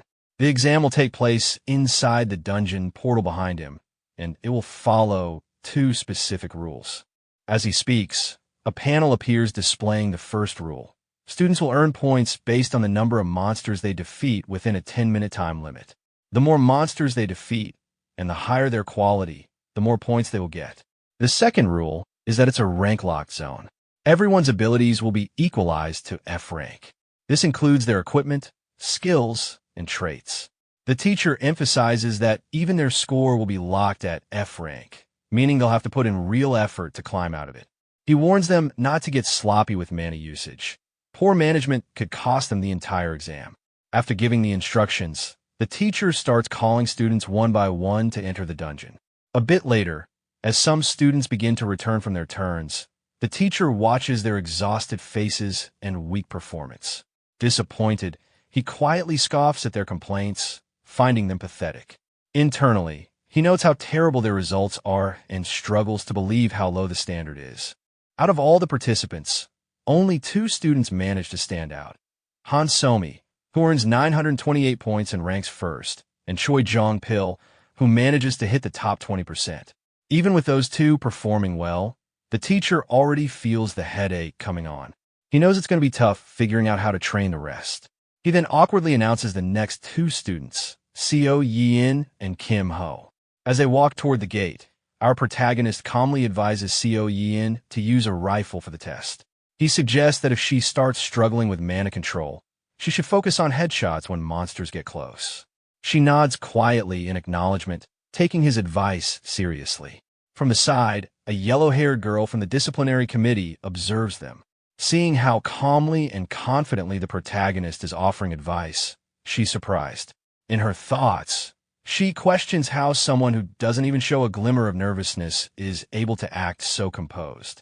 As the gate to the dungeon loomed ahead, the protagonist turned to Seo Yin and gave her a brief farewell before stepping through. As soon as he entered, a notification appeared in front of him, entering the fixed zone. The scene shifted instantly. He found himself in the middle of a dense forest, one he seemed familiar with. He noted to himself that it had been a while since he last visited this place. A system announcement followed, confirming that all skills, traits, and equipment ranks were being reset. Opening his inventory, he made a mental note to use this opportunity to assess his current capabilities. With a determined mindset, he got ready to move. The countdown timer appeared, 10 minutes remaining. Right as the exam began, a goblin rushed toward him. Without hesitation, he swung his staff and sent it flying.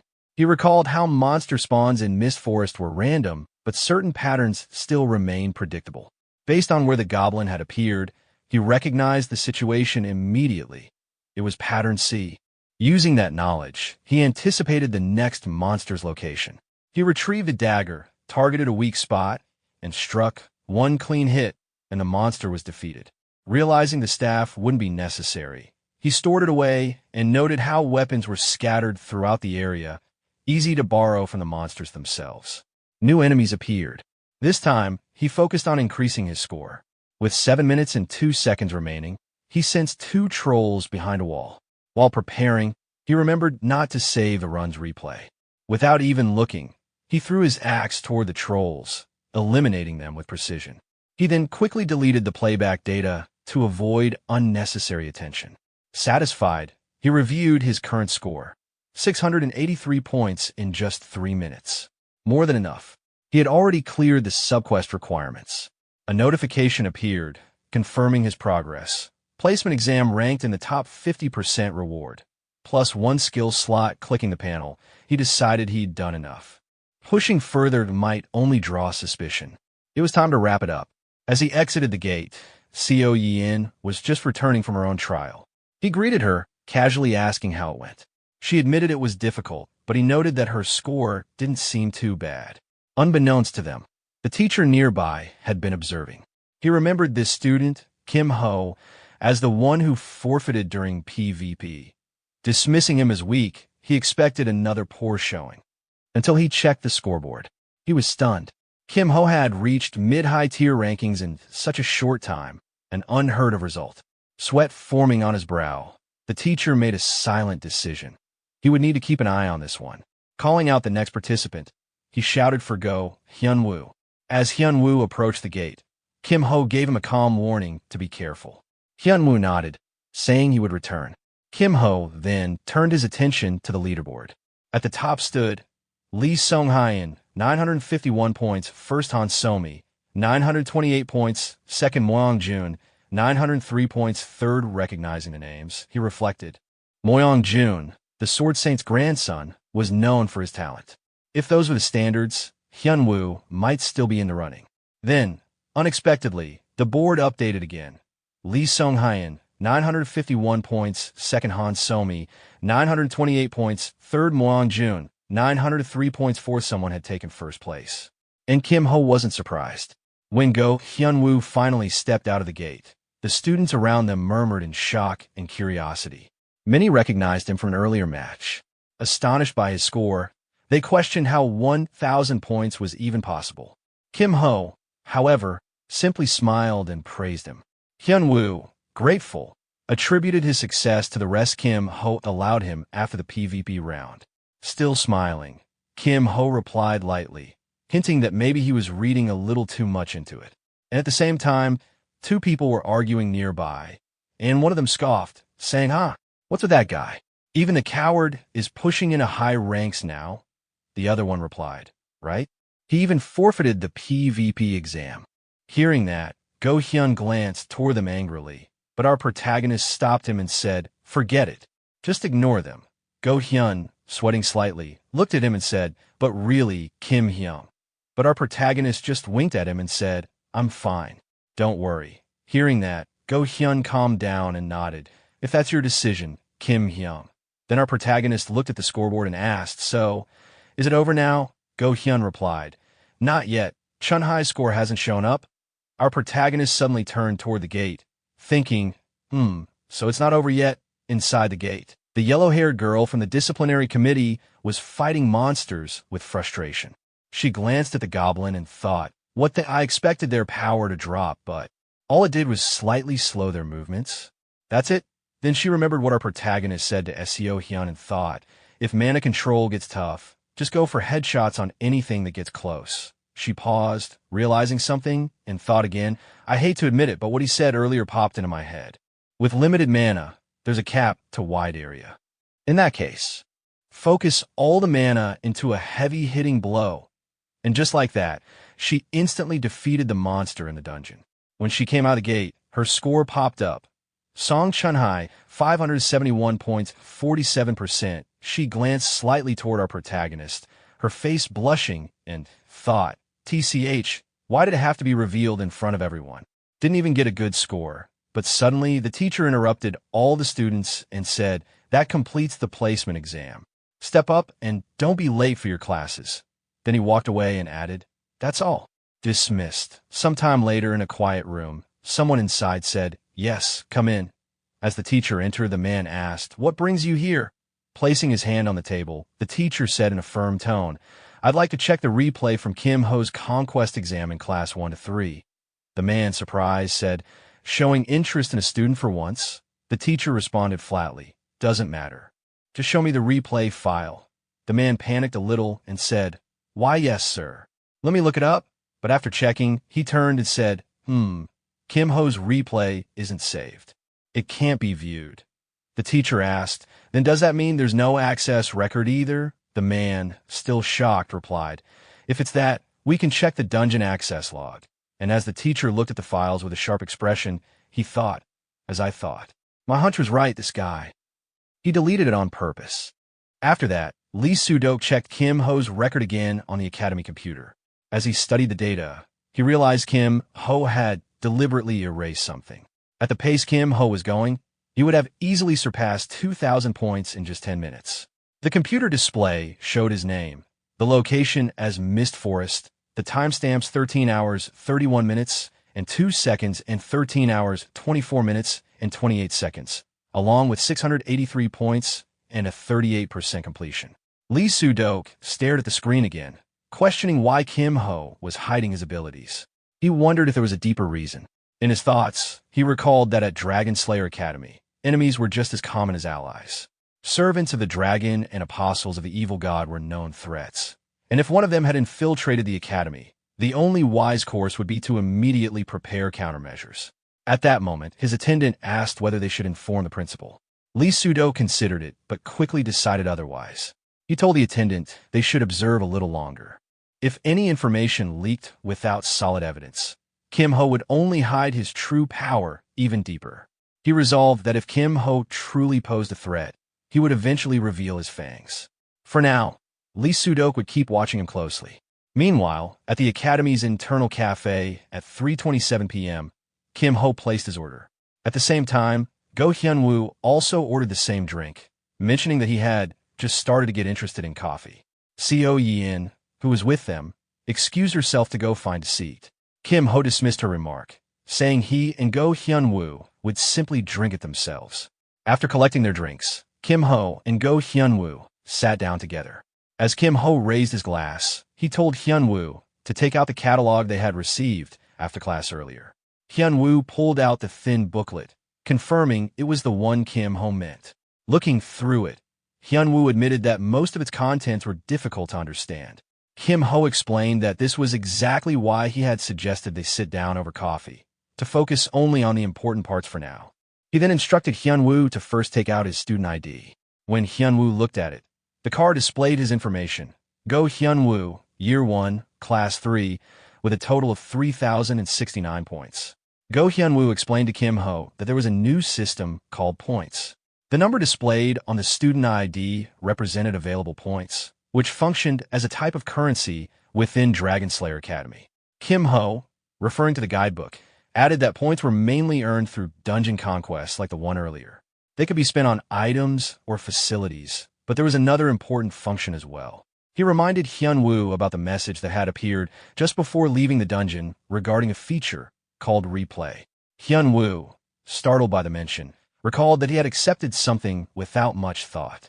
Kim Ho clarified that what had been recorded at that time could be purchased, and not only that, students could even buy another student's replay. When Hyun-woo checked the listings, he was shocked to find a replay of Han Samin's dungeon strategy. Kim Ho pointed out that since Hyun-woo was a scorer, his own replays were likely selling rapidly as well. Hyun-woo was impressed, realizing he had gained quite a lot in such a short amount of time. However, Kim Ho cautioned him that having one's replay sold widely wasn't entirely beneficial. Hyun-woo quickly understood, recognizing that others could analyze weaknesses and develop countermeasures against them. Kim Ho admitted that he had managed to secure first place in the dungeon thanks to the fixed zone rules, but in mana battles, his weak core would eventually be exposed. Still, he considered the risk worthwhile given the amount of points earned. He then explained the value of the mana training room available in the training center. It was a facility where points could be used to strengthen mana. More importantly, there is a special training room with denser mana than the standard ones, which allowed inner strength to be built much faster. Hyun-woo was stunned to learn such a place existed, but Kim Ho noted that there were strict entry conditions. Hyun-woo correctly guessed that the condition was related to points. Kim Ho confirmed, stating that access cost 500 points for 6 hours of use. Hyun-woo calculated that if he entered once a day, he would quickly run out of points. Kim Ho reminded him that spending them all there would prevent him from using them elsewhere when needed. Hyun-woo considered alternatives and asked if there was another way. Kim Ho explained that there was indeed an alternative, a season pass. This was only given at top clubs, and in order to obtain one, Hyun-woo would need to take Moyong-jun's spot in the swordsmanship club. Hyun-woo, nervous about the idea, admitted that with his current skills it seemed impossible, so for now the best option was to use his points efficiently. At that point, Kim Ho told him not to worry, as he would obtain the pass for him, on one condition. In return, he asked Hyun-woo for a promise. Curious, Hyun-woo asked what he wanted. Kim Ho revealed his request. Once Hyun-woo grew stronger, the two of them would enter the deep dungeon together. Unlike the mist forest they had experienced earlier, this dungeon could be life-threatening depending on the circumstances. Kim Ho asked him directly if he would accept. Go Hyun-woo accepted Kim Ho's proposal without hesitation. As a warrior, he had always longed for strength, and if Kim Ho was willing to show him the path, he could not refuse. He declared that he was ready to stake his life on it and wholeheartedly accepted the proposal, addressing Kim Ho as his elder. Kim Ho told him to focus on training inside the special training room for now, instructing him not to hesitate. He promised to secure the season pass within 2 weeks. Hyun-woo agreed, finding 2 weeks to be a reasonable timeline, and said he would wait with that in mind. Kim Ho then raised his voice, stating that while Hyun-woo grew stronger, he himself would go make a deal. Shortly after, Kim Ho arrived at Workshop 4. He greeted the senior working there, introducing himself and expressing interest in a magical engineering club. The senior, busy with his work, asked who he was and dismissed him, telling him that Workshop 1 handled such matters. When Kim Ho explained that he had already visited Workshop 1 and was directed here, the senior reluctantly told him to just take a quick look without disturbing him, since he was busy. Kim Ho politely agreed and promised not to be a bother. Observing Kim Ho's demeanor, the senior quickly evaluated him, estimating his magical engineering skills to be around B rank. Kim Ho then activated his skill, Copy, targeting the senior. A system notification confirmed his success. His first goal was achieved, and the target skill was registered into his slot. Magical engineering at rank B was successfully copied, filling the second of his 2 available slots alongside Hummingbird at rank E.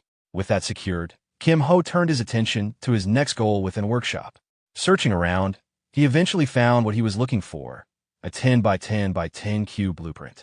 Showing it to the senior, he asked if it seemed valuable. The senior dismissed it, explaining that although it had high specifications, no one was capable of making it, so it was useless.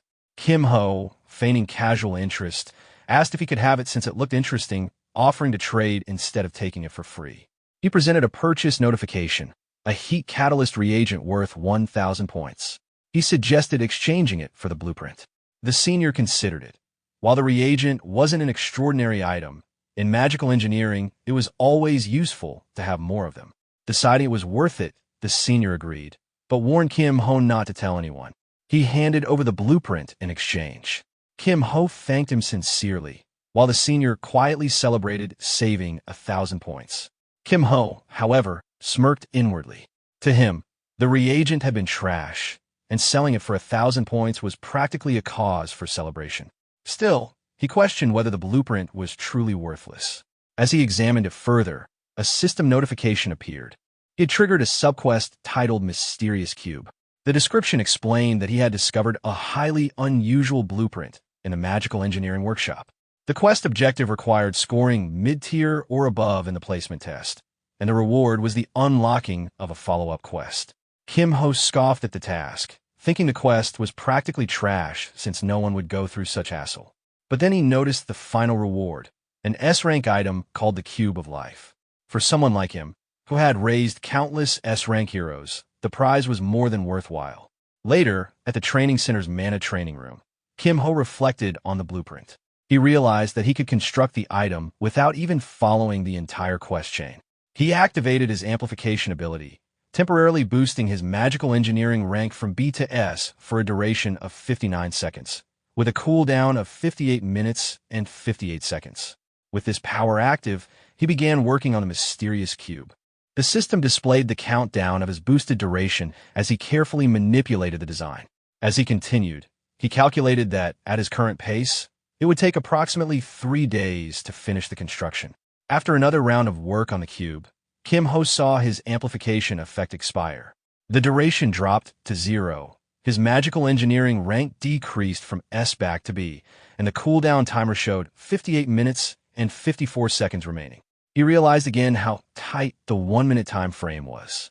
Without the boost, his lowered rank meant he couldn't manipulate the cube at all. Acknowledging this, he decided to alternate between training and crafting. Until the cooldown ended, he would refine his core through meditation, then return to working on the cube when amplification was available again. This became his cycle, 1 hour of meditation followed by 1 minute of cube work, repeating over and over. Each time he activated amplification, his magical engineering rank temporarily rose from B to S, allowing him to continue progress. Determined, he reminded himself that he had to finish the Cube of Life before Friday, as an important event was scheduled to occur on that day.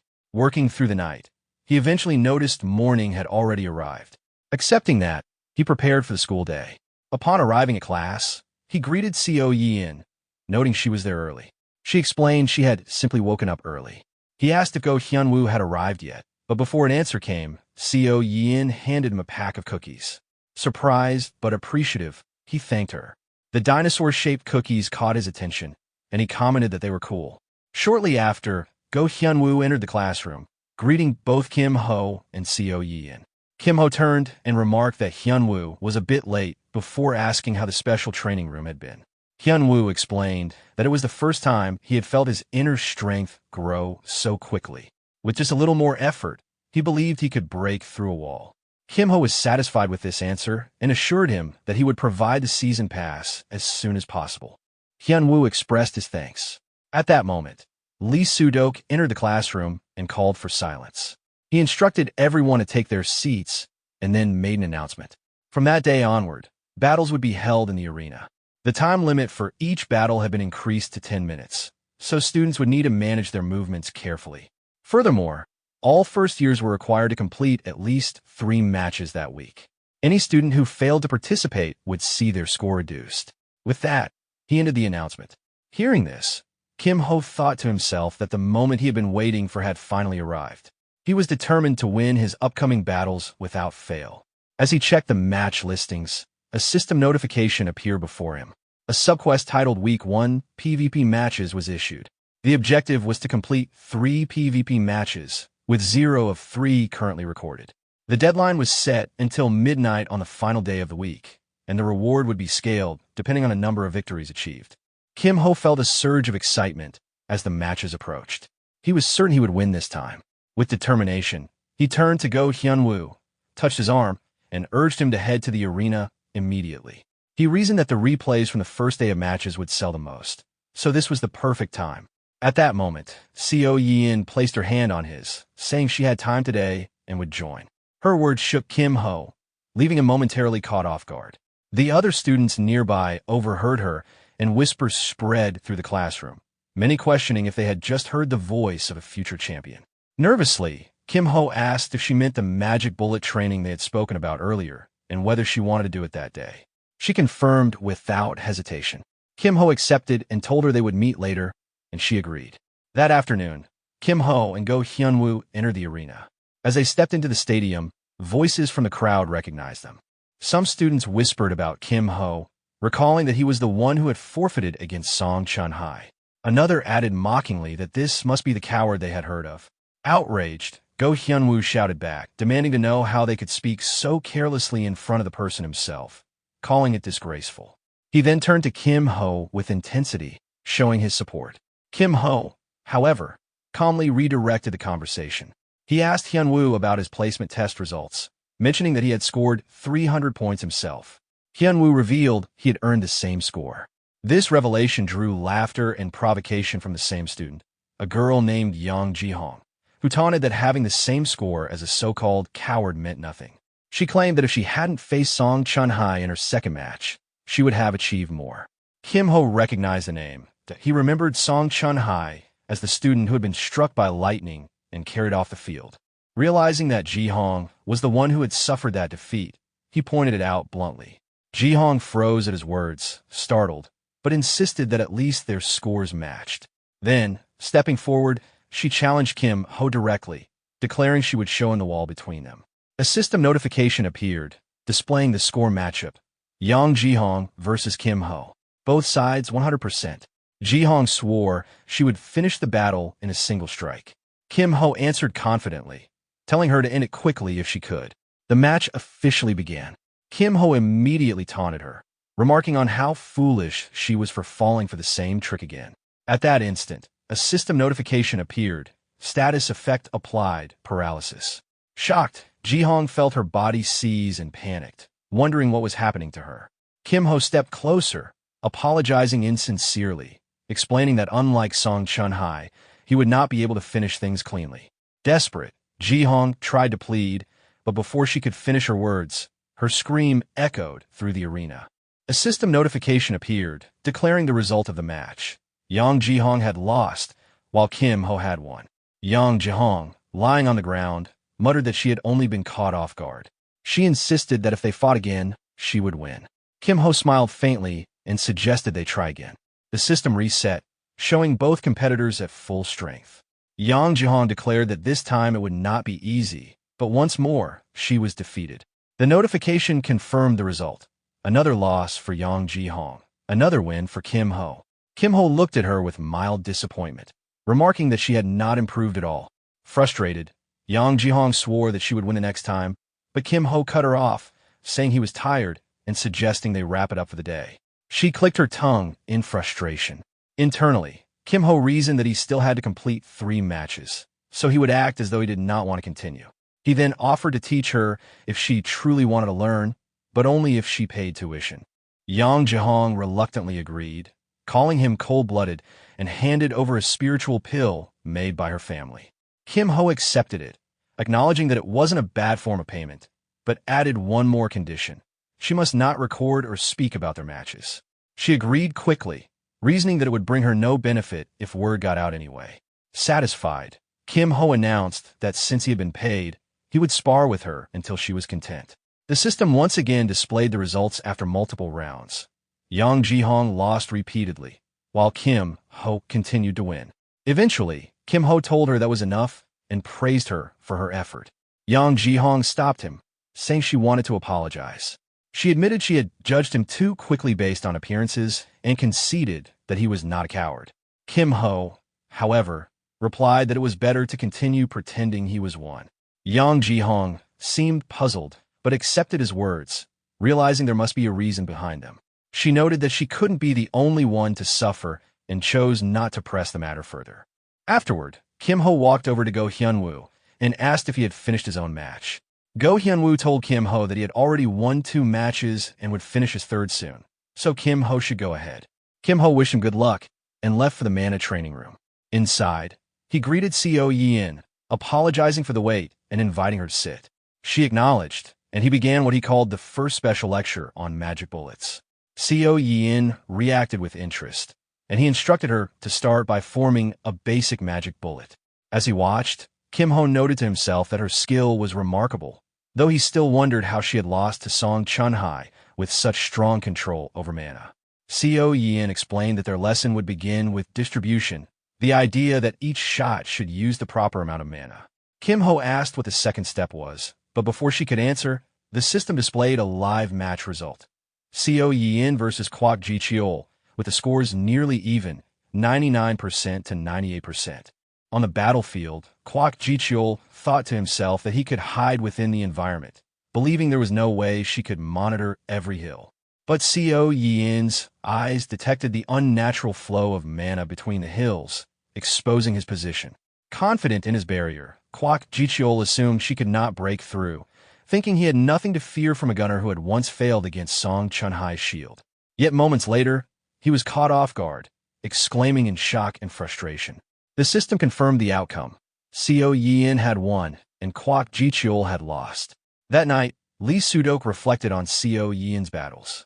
He analyzed her movements, noting that they were precise and at their peak. In her second match, she had completely dominated her opponent. But what stood out most to him was the contrast between her placement exam and now. Back then, her bullet had been a crude lump of mana. Now, in just 2 days, she had shaped it into a perfectly refined magic bullet. He questioned whether such rapid improvement was truly possible. Meanwhile, after their training, Kim Ho reminded Co Yin about the magic bullet practice they had discussed earlier. She confirmed, and he told her they would meet later for it. Unbeknownst to them, Lee Sudok watched through his magic ball, observing their conversation. His expression hardened as he focused on Kim Ho, asking himself what Kim Ho really was. At the same time, Kim Ho worked alone on an artifact. Completing it, he remarked to himself that it was finally finished. A system notification appeared. He had created the Cube of Life, an item that increased the effectiveness of stored life-type items by 1.3 times. He reflected on how he had managed to complete it in time thanks to the amplified level he had earned as a quest reward. By meditating in parallel, he had also succeeded in pushing the core up to rank D. Another notification appeared. His Amplify skill rank had increased from F to E. Its duration had doubled from 1 to 2 minutes, and the cooldown had been reduced from 60 minutes to 50. Although the mana drain from using the skill had been intense, Kim Ho now felt some relief knowing it had become more efficient. With preparations complete, he considered that it was time to begin spreading word of his work. At that moment, he noticed someone nearby, a young woman he immediately recognized as Park Nari, a druid from the Nature Guild Union and a promising talent. Seeing her as a perfect opportunity, Kim Ho thought to himself that he would need her help. Animals, being highly sensitive to life energy, would not simply pass by without reacting to the cube. Just as he expected, an animal suddenly jumped toward the cube.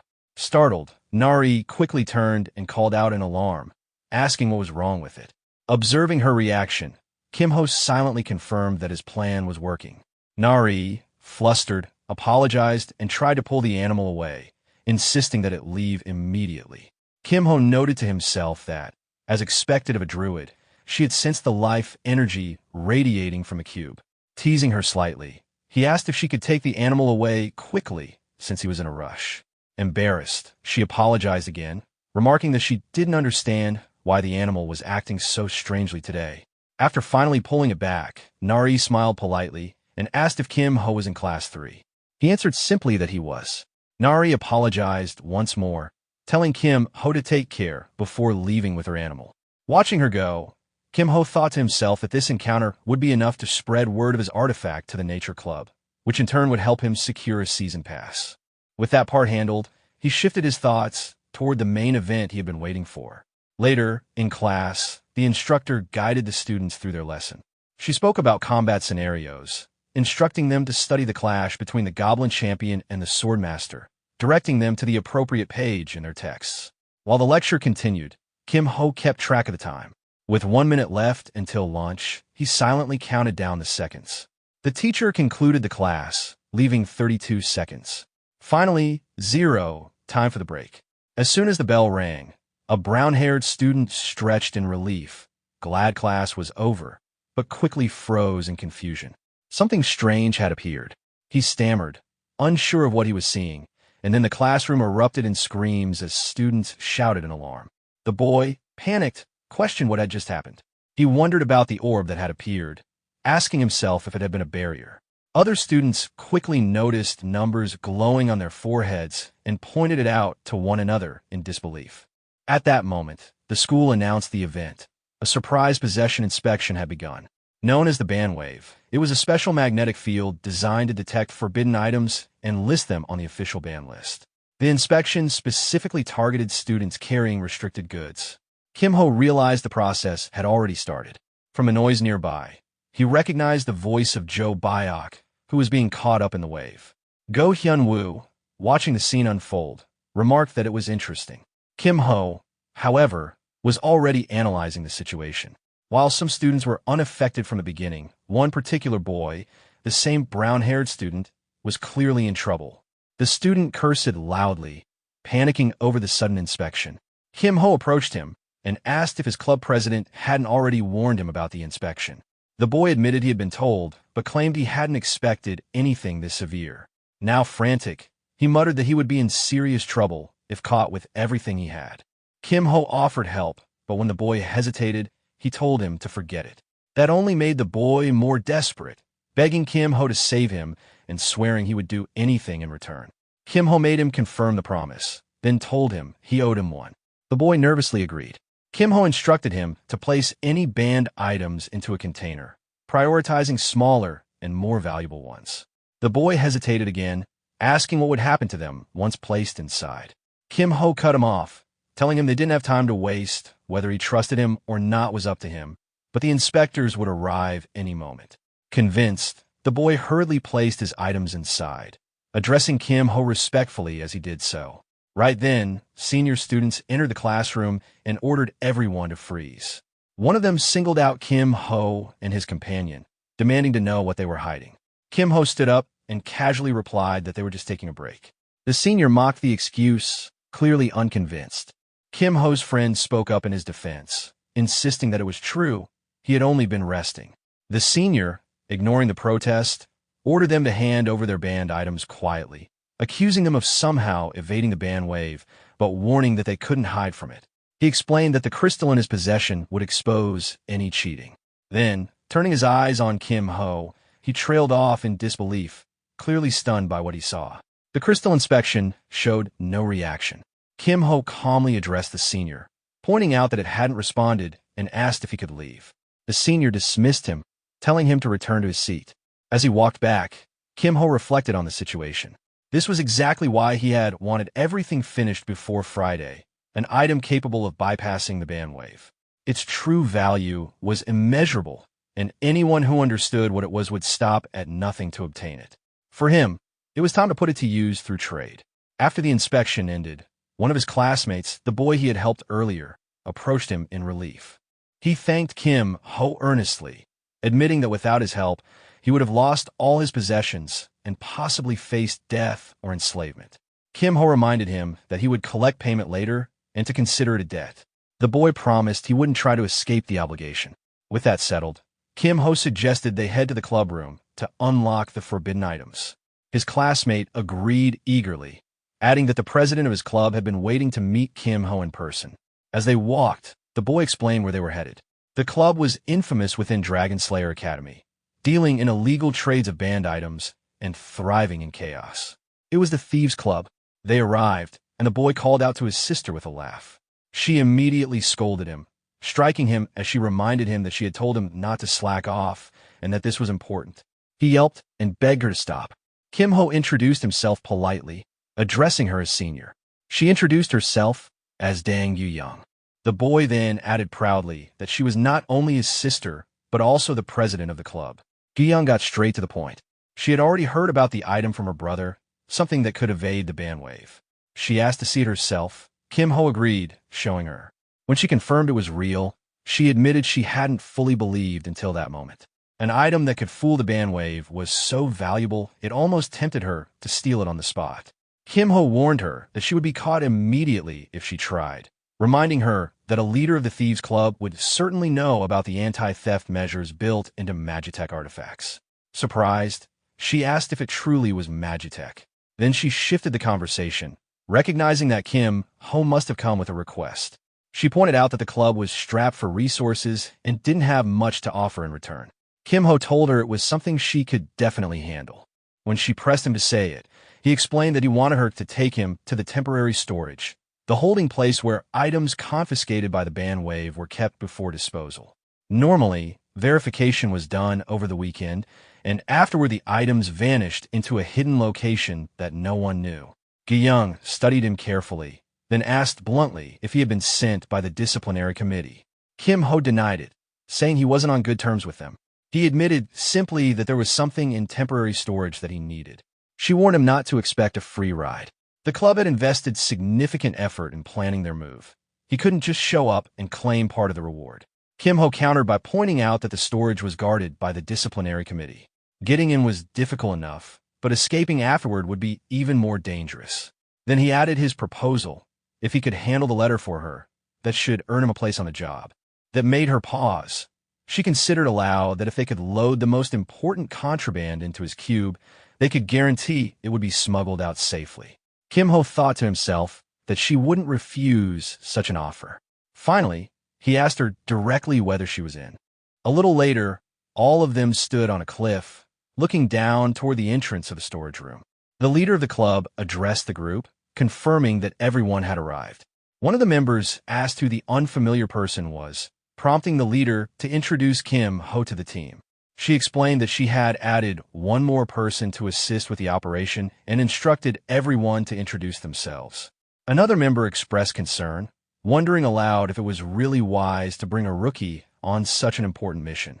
Kim-ho's friends responded in a light-hearted manner, greeting him enthusiastically and telling him to ignore the doubts, encouraging teamwork.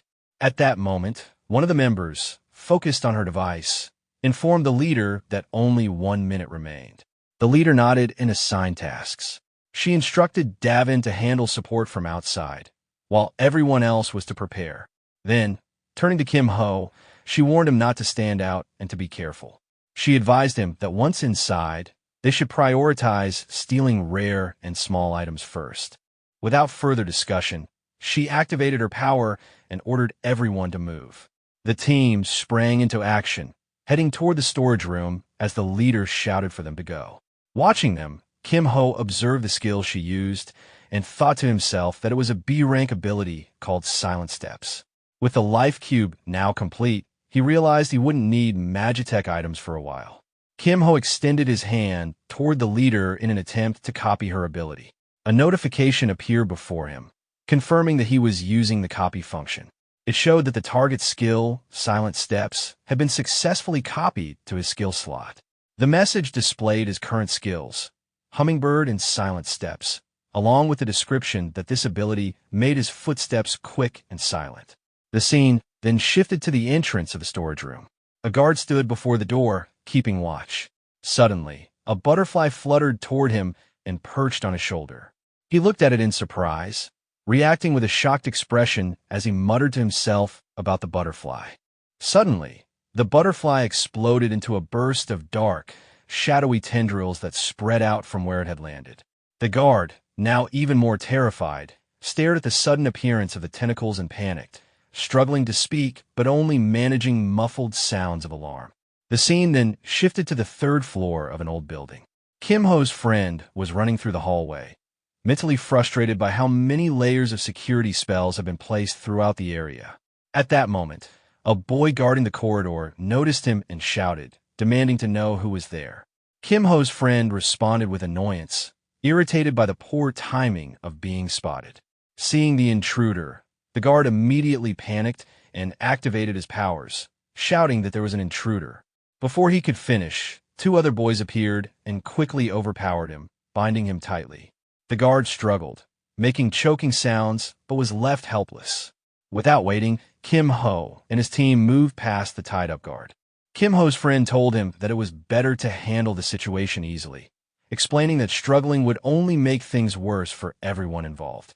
Meanwhile, the club leader gathered the team and informed them that the temporary storage room was just around the corner. She instructed everyone to pause briefly, assess the situation, and then breach the room. Holding a mirror in her hand, she focused on the guard stationed at the storage door. Annoyed, she muttered that of all people, it had to be that goblin-looking guard on duty, adding that handling him alone would be too much for her. Kim Ho, observing the situation, looked toward the club leader and thought to himself. He realized that the guard was a third-year student wielding an A-rank axe called Hell Cleaver, and that this wouldn't be an easy challenge for Deng Young.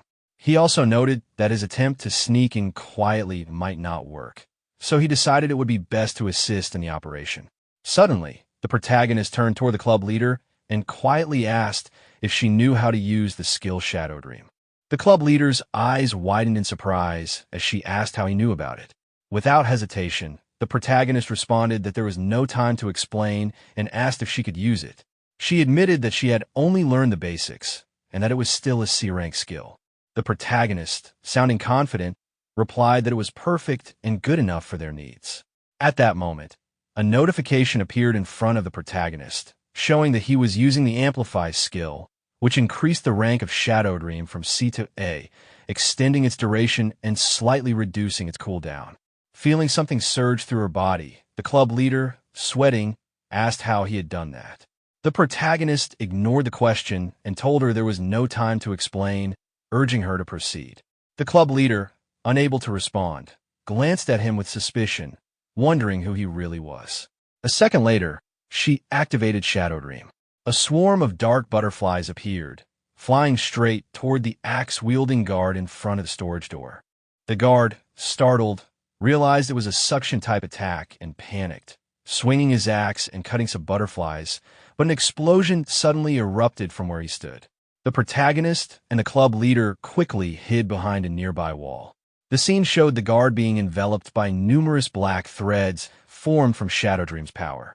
Observing this, the club leader, sweating, thought to herself that the axe-wielding guard, capable of A-rank firepower, had been taken out in a single blow. She then turned back to the protagonist and told him that they would need to talk later. The protagonist replied that finishing the mission came first. The club leader, now composed, loudly instructed the team to grab everything they needed and move quickly. The team members responded affirmatively. Meanwhile, the protagonist took out his life cube and thought about using it to shop for items.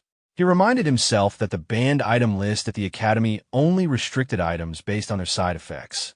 Anything that harmed the body or mind was banned. As he searched through the storage room, he considered that what he was looking for was a banned item with an elemental penalty. A notification identified the item as Shockstone, which carried the penalty of paralysis. The protagonist reasoned that with his S-rank elemental resistance, he could nullify that penalty, making a safe choice. He concluded that this was enough for now and decided to search for skill books next, knowing that skills with elemental penalties were often powerful. The protagonist examined several books and thought to himself that there should be something useful among them. As he continued searching, he found one that seemed particularly lucky.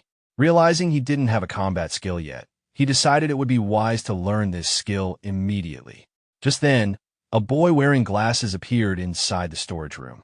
Looking at the team members with a cold expression, he remarked on how they were still working late into the night. He was introduced as Guak Sung-jae, a second-year student from the Demon Slayer Academy's Discipline Committee. Before anyone could respond, another boy appeared from behind him. He looked at the club leader with disdain and commented that she was starting the semester with theft, addressing her by name. This boy was Song Chun-ki, the president of the student council at the Dragon Slayer Academy. The club leader, visibly sweating, looked at the two intruders and asked why such high-ranking students were performing menial monitoring tasks. In her mind, she realized how troubling it was that first Guak Sung-jae, and now even the student council president had come down herself. Song Chun-ki then cut off the conversation and ordered them to disarm and come quietly to the disciplinary room. Hearing this, The club leader quickly considered that the longer they lingered, the worse the situation would get. Without hesitating, she raised her hand and instructed everyone to split up and escape immediately. She activated her skill, Shadow Haven, which created a dome of shadows concealing allies inside for 5 minutes, allowing them to escape unnoticed. Meanwhile, the glass-wearing boy, noticing the intruders fleeing the storage room, pulled out a glowing orb from his hand and ordered that no one be allowed to escape. The scene shifted to the hallway where the protagonist was sprinting at high speed. Suddenly, an object flew toward him, but he narrowly dodged it in the blink of an eye. The glass-wearing boy appeared in front of the protagonist and complimented his evasive move. The protagonist, recognizing him, thought in his mind that this must be Guak Sung-jae and wondered when he had arrived. Confidently, the boy activated his power and told the protagonist that he had already identified most members of the Thieves' Club, but the protagonist was unfamiliar to him, probably a freshman. The protagonist remained silent, not responding. Noticing this, the boy suspected that the protagonist was trying to conceal his voice to avoid detection and praised the tactic as smart. Without warning, the boy attacked using his power and declared that surrender was clearly not an option. Without hesitation, the protagonist counterattacked using his own power. Seeing the force of the attack, the glass-wearing boy immediately defended himself and mocked the protagonist, calling him Hummingbird and saying it wouldn't be enough to help him. However, the protagonist's attack surged through all obstacles and struck the glass-wearing boy directly. Shocked, the boy thought to himself that he had never seen such precise control before and realized that without defensive spells, he would have been completely overwhelmed. Seizing the opportunity, the protagonist dashed toward the exit.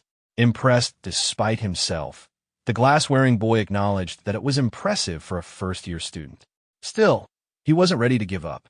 He gathered his energy and surrounded the protagonist with multiple energy cannons, preparing for a final strike.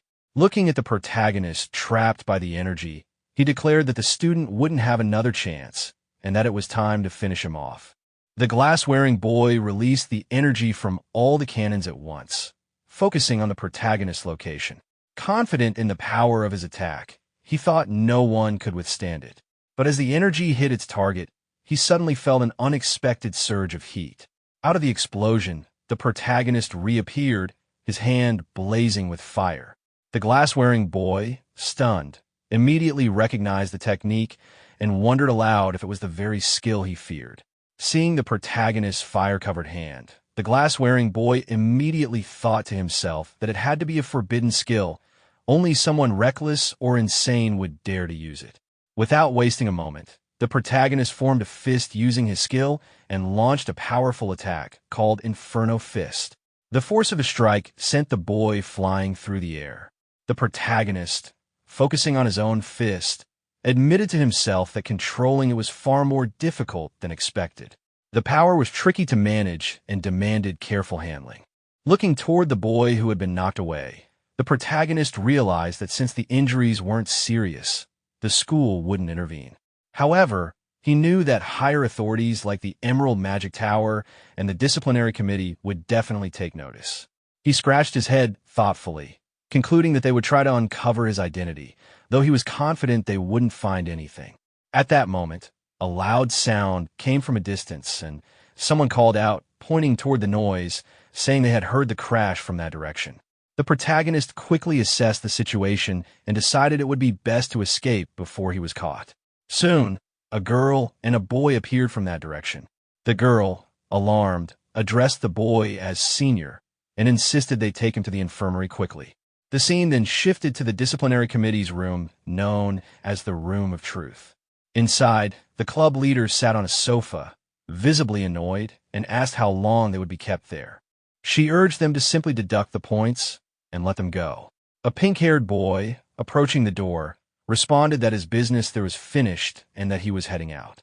The disciplinary committee chief, seated opposite the club leader, laughed sarcastically and thanked her for the trouble. Without delay, he handed her a set of papers, telling her that if she cooperated, the matter could be wrapped up quickly. This committee chief was recognized as the disciplinary committee chief of Sihun. When the club leader glanced at the papers, She was surprised and asked what it was. Inwardly, she realized that Kim Ho must have carefully packed only the small and valuable items, avoiding anything bulky that could draw attention. The committee chief pressed further, asking if she knew about the missing items, stating that many had vanished without explanation. The club leader, with a dismissive tone, claimed it was the first time she had seen any of the items. The chief warned her that continued denial would result in the entire group being held responsible. Unfazed, the club leader brushed it off and agreed to take the blame. The chief, disappointed but unsurprised, remarked that he expected her response all along. Later, the club leader walked out of the room with a smile, while the chief warned that disciplinary action would begin the next day. The club leader casually responded, saying it was fine and bid him farewell. As she exited, one of her club members asked if she was all right, showing concern for her well-being. After hearing her club member's concern, the club leader responded calmly, complimenting everyone's effort and saying they would go over the details later in the clubroom. However, she suddenly noticed something unusual. Looking at the group, she asked why only 4 members were present and wondered where the last one was. One of the disciplinary committee members nearby, disappointed, accused her of pretending to be ignorant until the very end and scolded her for being shameless. The club leader, surprised by the accusation, asked what the problem was. The disciplinary member, growing more frustrated, shouted that one of her club's members had used the Inferno Fist technique, resulting in Senior Guac Sungjae being hospitalized. The club leader's expression changed immediately. She asked in shock if the great Guac Sungjae was really in the infirmary. Internally, she realized that anyone using such a dangerous skill must possess formidable abilities. Later, back in the clubroom, she noticed Kim Ho's hand and asked if it was all right. She pointed out that it looked perfectly fine and questioned whether he had used the Inferno Fist. Kim Ho confidently replied that he wouldn't have used it without a plan. Relieved, though still sweating from concern, she accepted his explanation and expressed trust that he had handled the situation well. Her mood shifted quickly to excitement as she asked if the items were all safe. Kim Ho confirmed that everything was intact by taking out the cube. Seeing the cube and its contents, she beamed with delight. She marveled at how pretty the items were, especially their colors. Kim Ho then placed the items on the table and stated that the deal was complete.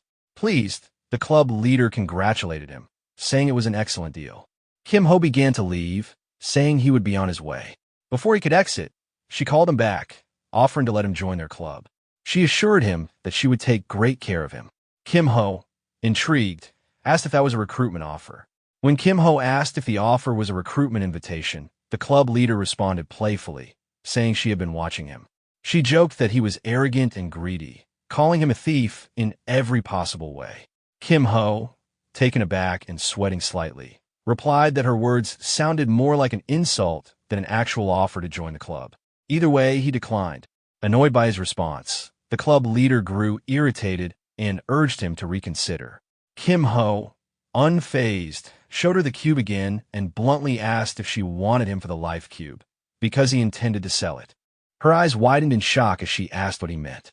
Without changing his tone, Kim Ho explained that he wanted the special practice room season pass, 4 of them. The club leader was stunned and nervously asked if he planned to acquire 4 passes just to avoid the ban wave. Kim Ho clarified that avoiding the ban wave was only a bonus, and the real advantage came from the core ability. She asked what the core ability was, confused. Kim Ho responded that he would first show her the item description, but wanted a small favor before that. Curious, she asked what kind of favor he needed. Kim Ho smiled gently and said she only needed to pass a message to the head of the Magitech Club, that a freshman had completed a 101,010 cube. The club leader was surprised, but agreed that it was simple enough. She asked to see the item description. After looking at it, she was shocked again and exclaimed at the enhancement it provided, boosting the effects of stored life-type items by 1.3 times. A notification appeared in front of the club leader, displaying the details of the life cube. It explained that the cube enhanced the effects of stored life-type items by 1.3 times. Seeing this, she was stunned and exclaimed in disbelief, questioning how such an item could even exist. She immediately recognized its value, saying it was completely worth the price. Kim Ho, handing the cube to her, calmly asked if she was satisfied and added that he would be on his way. As he began to leave, she called after him from behind, reminding him that even without the cube, her offer still stood and urging him to think it over carefully. Kim Ho smiled and replied respectfully, acknowledging her offer without committing. A few days later, on the campus of Dragon Slayer Academy, Kim Ho and his friend Seo Yin walked toward their classroom. Kim Ho casually asked if she had a good weekend. She replied shortly, confirming she did. Kim Ho, noticing how tired she looked, pressed further, asking if she was sure she was okay. She didn't deny it, but remained quiet. At the same time, Kim Ho noticed two people following them. Observing them carefully, he thought to himself that they seemed to be making a move, likely from either the Emerald Magic Tower or the Nature Club. He wasn't particularly concerned, but found it annoying and considered handling the situation right away. Turning to Seo Yin, he told her to go ahead without him, saying something urgent had come up and he would take care of it quickly. She noticed the tailing figures and agreed without hesitation. Once Seo Yin left, Kim Ho faced the two followers and asked them directly why they kept following him. He told them to speak up if they had something to say. One of them looked at him arrogantly and claimed that Kim Ho had walked right into them, saving them the trouble. He then revealed that they were from the Emerald Magic Tower and asked if that cleared things up. The other follower, a girl, awkwardly explained that their leader had asked them to bring Kim Ho in and inquired if he would mind coming with them. Kim Ho, unfazed, replied confidently that he wasn't part of their tower and told them that if they needed anything, their leader could come in person. When Kim Ho made it clear that he wasn't going to cooperate, the boy's eyes lit up with excitement. He pulled out a pair of gloves, eager for a fight, and told Kim Ho that some people only understand a lesson after receiving a solid blow. Kim Ho agreed without hesitation and immediately launched an attack. The boy was struck instantly and electrified, writhing in pain as sparks shot through him. The girl with him looked on in shock, staring at her companion lying on the ground. She exclaimed in disbelief, recognizing the attack as the hummingbird's skill and struggling to speak. Without missing a beat, Kim Ho turned toward her, preparing to attack again. He told her that if she wanted a fight, she should come at him immediately, since he was short on time. Terrified, the girl raised both hands in surrender, apologizing profusely and asking to be spared. Inside her mind, she realized that the hummingbird's movements were far from ordinary. It was obvious this was a highly skilled fighter, and it was best not to get involved. She quickly told Kim Ho that she would take her companion back and that he should go ahead without worry. Kim Ho, unimpressed, walked away, remarking that at least one of them knew when to quit. The girl lifted her companion and, half joking, wondered aloud if the rumors about Kim Ho being a coward weren't true after all. The boy, still arrogant despite his defeat, dismissed it. He claimed Kim Ho had just gotten lucky with one hit and vowed to make him pay next time. Before he could finish, a magic bullet suddenly struck him in the head out of nowhere. Shocked, the girl's eyes widened as she exclaimed, "A sniper? From where?" Before she could process it further, another bullet hit her as well, and she groaned in frustration, asking, "Why me too?" Both of them collapsed to the ground, stunned, in the middle of the crowd. Later, the scene shifted to their classroom, where the teacher was explaining to all the students that dungeons are designed to drain one's resources before reaching the core. If supplies run out before achieving the goal, the entire run is considered a failure. Kim Ho sat among the students, listening. Just then, his friend approached and sat beside him. Noticing this, Kim Ho asked why she showed up late when she had left first that morning. The teacher continued explaining to the students, emphasizing that this time's dungeon raid would be a time attack. Students could attempt surface-level dungeons multiple times in practice mode, but scoring would only be allowed once. They needed to reach the target and destroy the totem within 5 minutes to clear the challenge. The teacher advised everyone to practice and find the most efficient route before going live, and then concluded the class for the day. After the class ended, a pink-haired boy approached Go Hyun-woo, playfully calling out to him and asking if he wanted to team up for a 2-player dungeon run.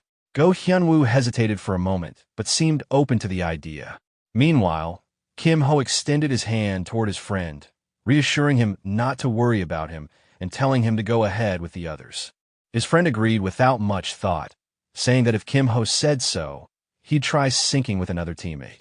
Kim Ho, sweating slightly, glanced at the other students and silently realized that his friend had already made up his mind. Just then, Seo Yin, his friend, innocently tugged at his clothes and told him to come with her. Sometime later, the boy who had been following Kim Ho was seen pinned against a wall by someone. Frustrated, he protested, complaining about the unfairness of the situation. A short-haired boy, wearing an angry and demanding expression, scolded him harshly.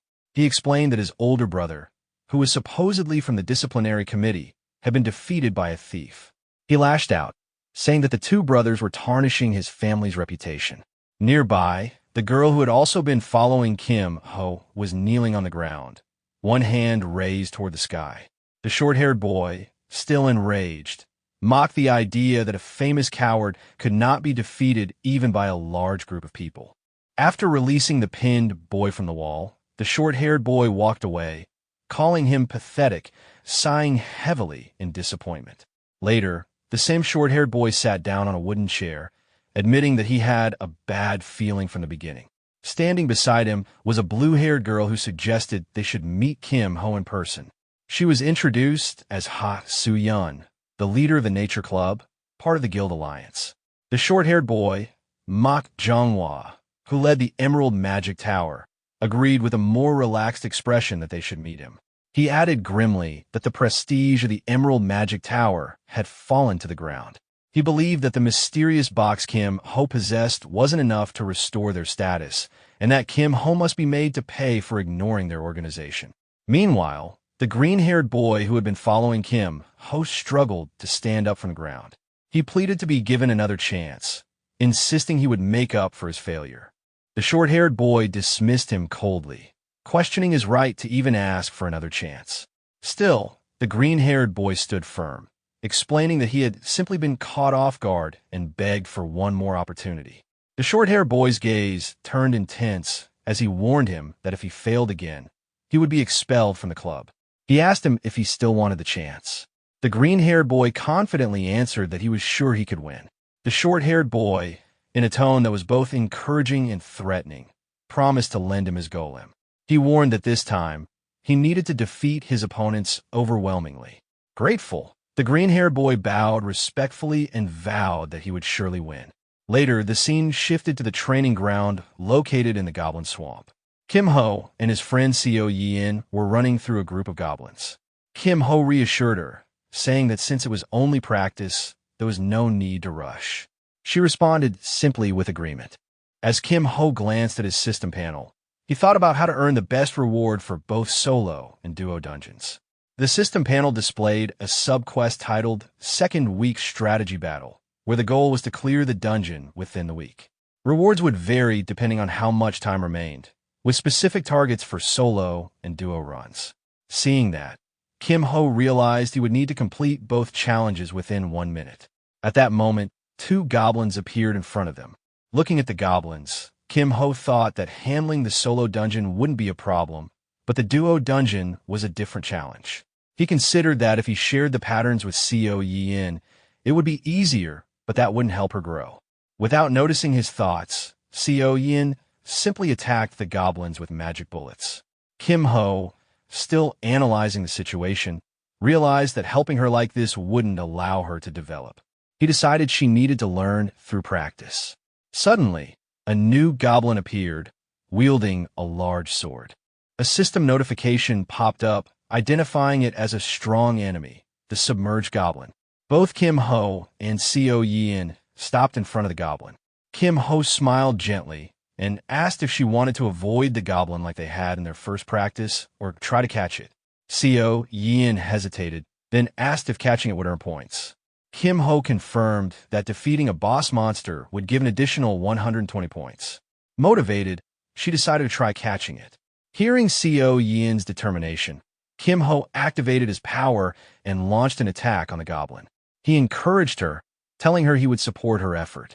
The goblin swung its large sword to defend itself, but despite the block, the attack still landed and knocked it back, affecting its entire body. From behind Kim Ho, Seo Yin suddenly appeared, holding her gun aimed at the goblin. She gritted her teeth and exclaimed in frustration at the situation. She fired the goblin, but the bullet had no effect. Instead, it only irritated the goblin further. Angered, the goblin shifted its attention from Kim Ho to Seo Yin and charged toward her. Reacting instantly, Seo Yin tried to activate her ability, using amplification to enhance her attack. However, before she could act, Kim Ho stepped in. With a determined expression, Kim Ho activated his skills once more and cut her off, declaring that she wouldn't get the chance to be attacked.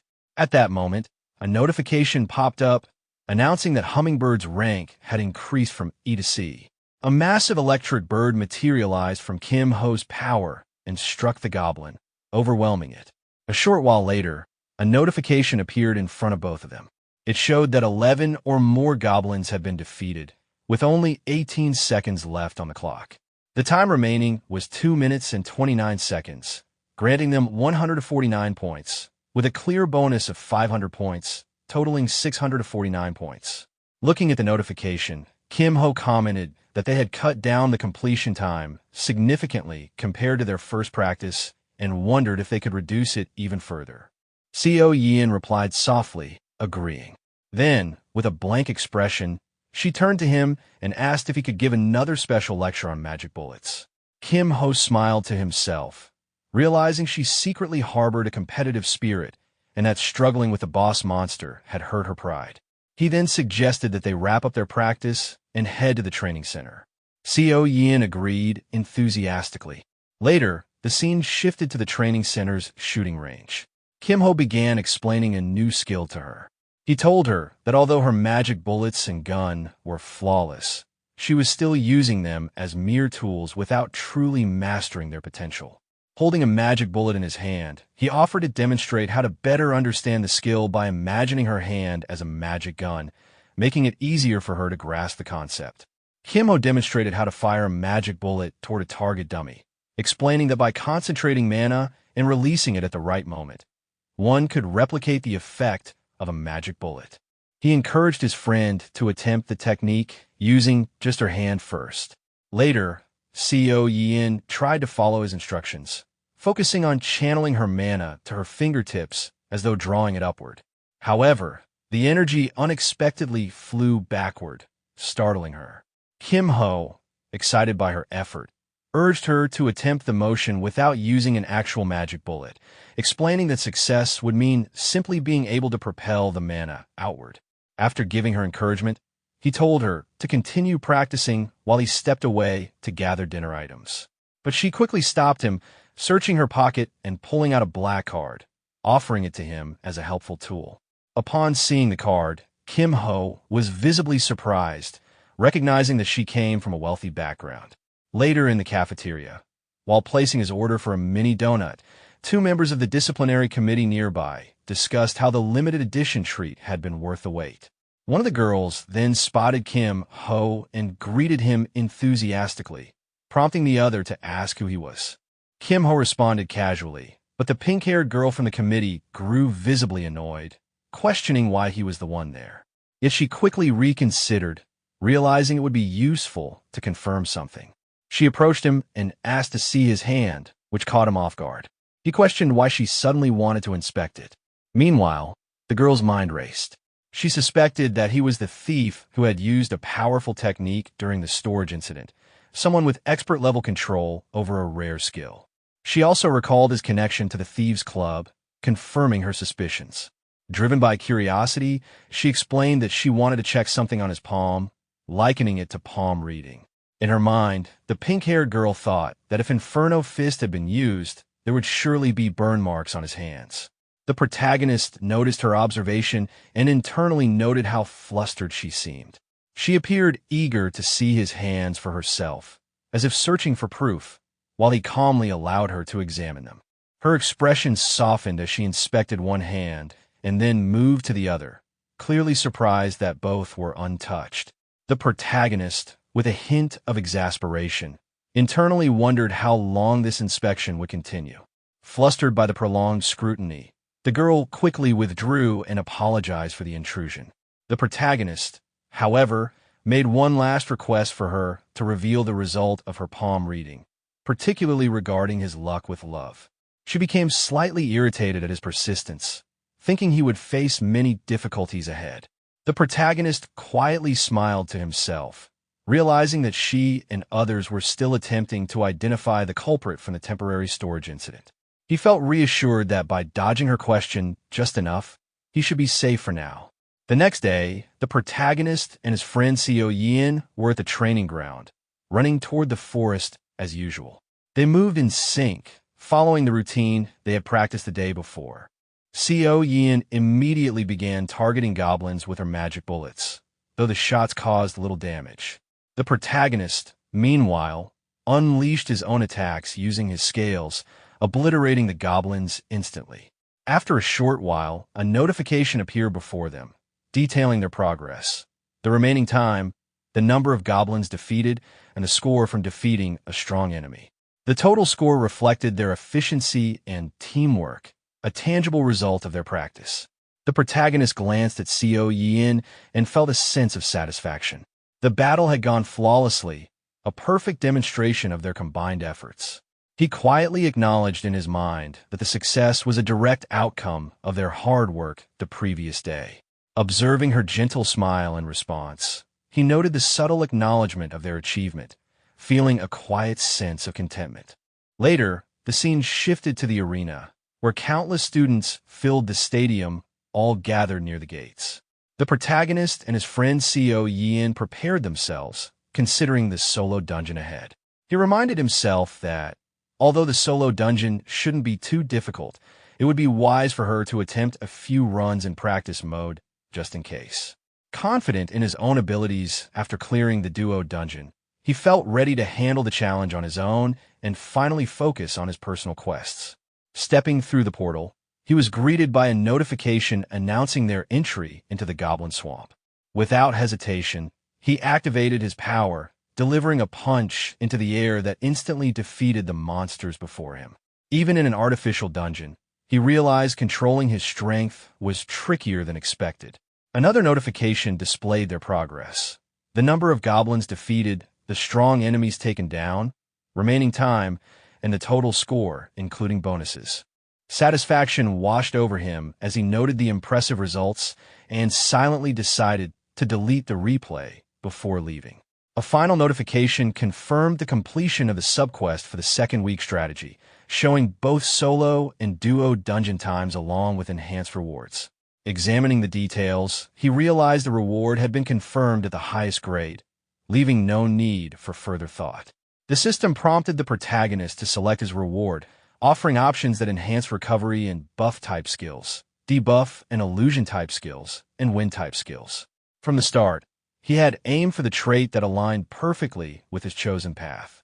A green bowl of wind materialized in front of him, representing the versatile support role he now embodied. A notification confirmed the acquisition of the trait skill, officially marking him as a wind-type supporter.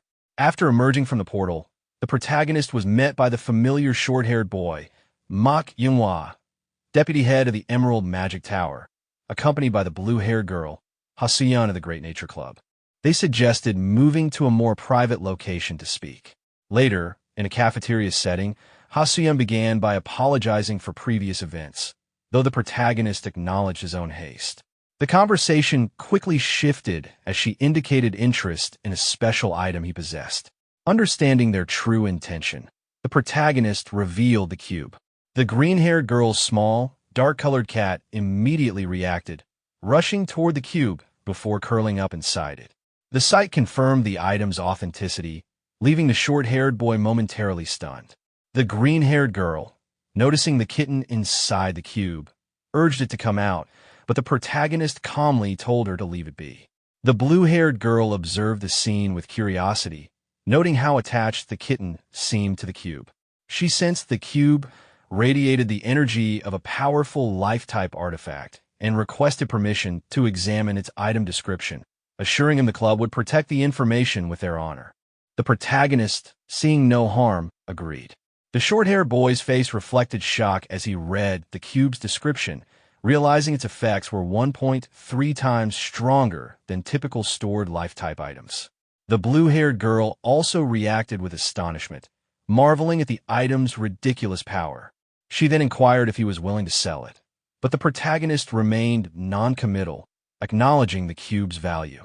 The short-haired boy became insistent, emphasizing that such an item's true worth could only be realized in the hands of someone skilled and imploring him not to waste it. The protagonist found their proactive approach amusing and felt a quiet sense of gratitude for it. Despite this, he composed himself and explained that he would need to hesitate before making a decision. The blue-haired girl, still curious, encouraged him to state his terms, promising to accommodate his requests. With confidence, the protagonist laid out his conditions. For special engineering room season passes, a princess's single season pass along with items equivalent to 3 others, and a blank skill book. The short-haired boy reacted with visible frustration, slamming his hand on the table, convinced the demands were excessively greedy. As the negotiation continued, the blue-haired girl considered the protagonist's demands. She felt the season pass request was reasonable, but a blank skill book seemed excessive. The protagonist, sensing the hesitation, decided to back off and suggested letting the deal be forgotten. Just as he was preparing to leave, the green-haired girl spoke up from the back, revealing that she actually possessed one of those blank skill books. She admitted she hadn't used it yet, having no suitable skills to imprint, and would likely keep it in her inventory indefinitely. Glancing at her beloved kitten, she smiled, noting how much it enjoyed the cube. The blue-haired girl allowed her to go ahead, and the green-haired girl gratefully offered the blank skill book. Without delay, they handed the item over, swiftly completing the trade. The protagonist appreciated the efficiency of the transaction, took the item, and reflected on the success of the deal. The calm was broken when a green-haired boy suddenly stood up, expressing anger and demanding a duel. The protagonist, maintaining composure, declined, dismissing the idea as unnecessary. The boy was shocked, insisting that duels were honorable, but the protagonist pointed out the irony of someone who valued honor ganging up on him with another person. Frustrated, the boy struggled to respond, but the protagonist simply walked away, stating that he had no intention of wasting time on frivolous challenges and suggested the boy could boast however he wished. Seeing an opportunity to escalate, the short-haired boy produced a card, announcing a prize for the match, signaling that the confrontation was far from over. The card turned out to be a production VIP ticket, which immediately raised the stakes. The short-haired boy questioned whether the duel was truly worth the protagonist's time, and the protagonist, smiling, accepted the challenge. The green-haired boy deferred the choice of date to him, and the protagonist decided that 2 days later would be suitable, explaining that he needed that time to master something first. The short-haired boy, confident in his judgment, remarked on the limited time to design and learn a skill, challenging the protagonist to do his best. The protagonist, filled with excitement, assured them they could look forward to the outcome. 2 days later, the arena was filled with spectators. The protagonist's friend sat among the audience, while the Thief Club leader appeared, concerned about the duel. She questioned why the protagonist had accepted, noting that Manhwa was likely full of tricks. Her brother replied, reasoning that the protagonist must have believed he could win and had his own strategy. Despite this, a sense of unease lingered, prompting the Thief Club leader to watch carefully for any unexpected tactics. Meanwhile, in the arena, the green-haired boy prepared for the duel, putting on his gloves and acknowledging the protagonist's courage for not backing down. The stage was set, tension building as the duel was about to commence. The protagonist acknowledged the stakes with a simple thought, noting that a VIP ticket was on the line and there was no reason to refuse. From the audience, the short-haired boy reminded both sides that the duel would be recorded as a replay, visible to anyone, and both the protagonist and the green-haired boy agreed. The announcement to begin came, directing both duelists to enter the arena. Immediately, a system notification appeared. The map was set to the Dark Zone. The rule was deathmatch, with a 10-minute limit, and the score was displayed at 100% for both Kim Ho and Kwak Ji-cheol. In an instant, they were transported to a different location, and the battle officially began. The green-haired boy, fueled with excitement and determination, reminded himself of the difference in their levels, confident that he would prove himself this time. The protagonist, however, did not respond verbally, his focus entirely on activating his power. A faint light appeared at his fingertips, catching the green-haired boy off guard. The sudden appearance of the attack shocked him, and before he could react, the protagonist's assault landed, sending him sprawling to the ground. When the green-haired boy struggled to stand, the protagonist remarked on the dirt floor, noting it shouldn't be difficult to endure, though the boy's dramatics suggested otherwise. Frustrated, the boy gathered rocks with his skill, readying a new attack called Earth Cluster, hurling them toward the protagonist. With calculated precision, the protagonist dodged the rocks and redirected one back toward the boy, eliciting a shocked reaction as he realized the same trick was being used against him again. An explosion followed, and when the dust cleared, the green-haired boy lay on the ground, frustrated and determined not to let the match slip away. Struggling to rise, he acknowledged the protagonist's strength and prepared a more serious attack, thinking that this duel must end with him as the winner.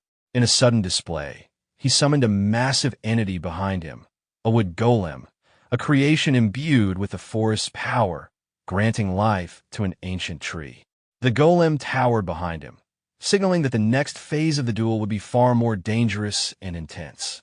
From the audience, the Thief Club leader watched the duel with mounting frustration. Her anger boiled over at the sight of the golem, shouting in outrage. Her brother tried to calm her, but it only seemed to escalate her irritation. She then turned her glare toward a third-year student observing from a distance, furious at his presence, blaming him for allowing the situation. Nearby, the short-haired boy, watching the arena without shifting his attention to the chaos, quietly noted that while he had hoped the golem wouldn't be used, its destruction would pose no real challenge. Meanwhile, the Thief Club leader's thoughts raced. With so many eyes on the match, the protagonist could not risk using his most dangerous attack, and perhaps someone should intervene.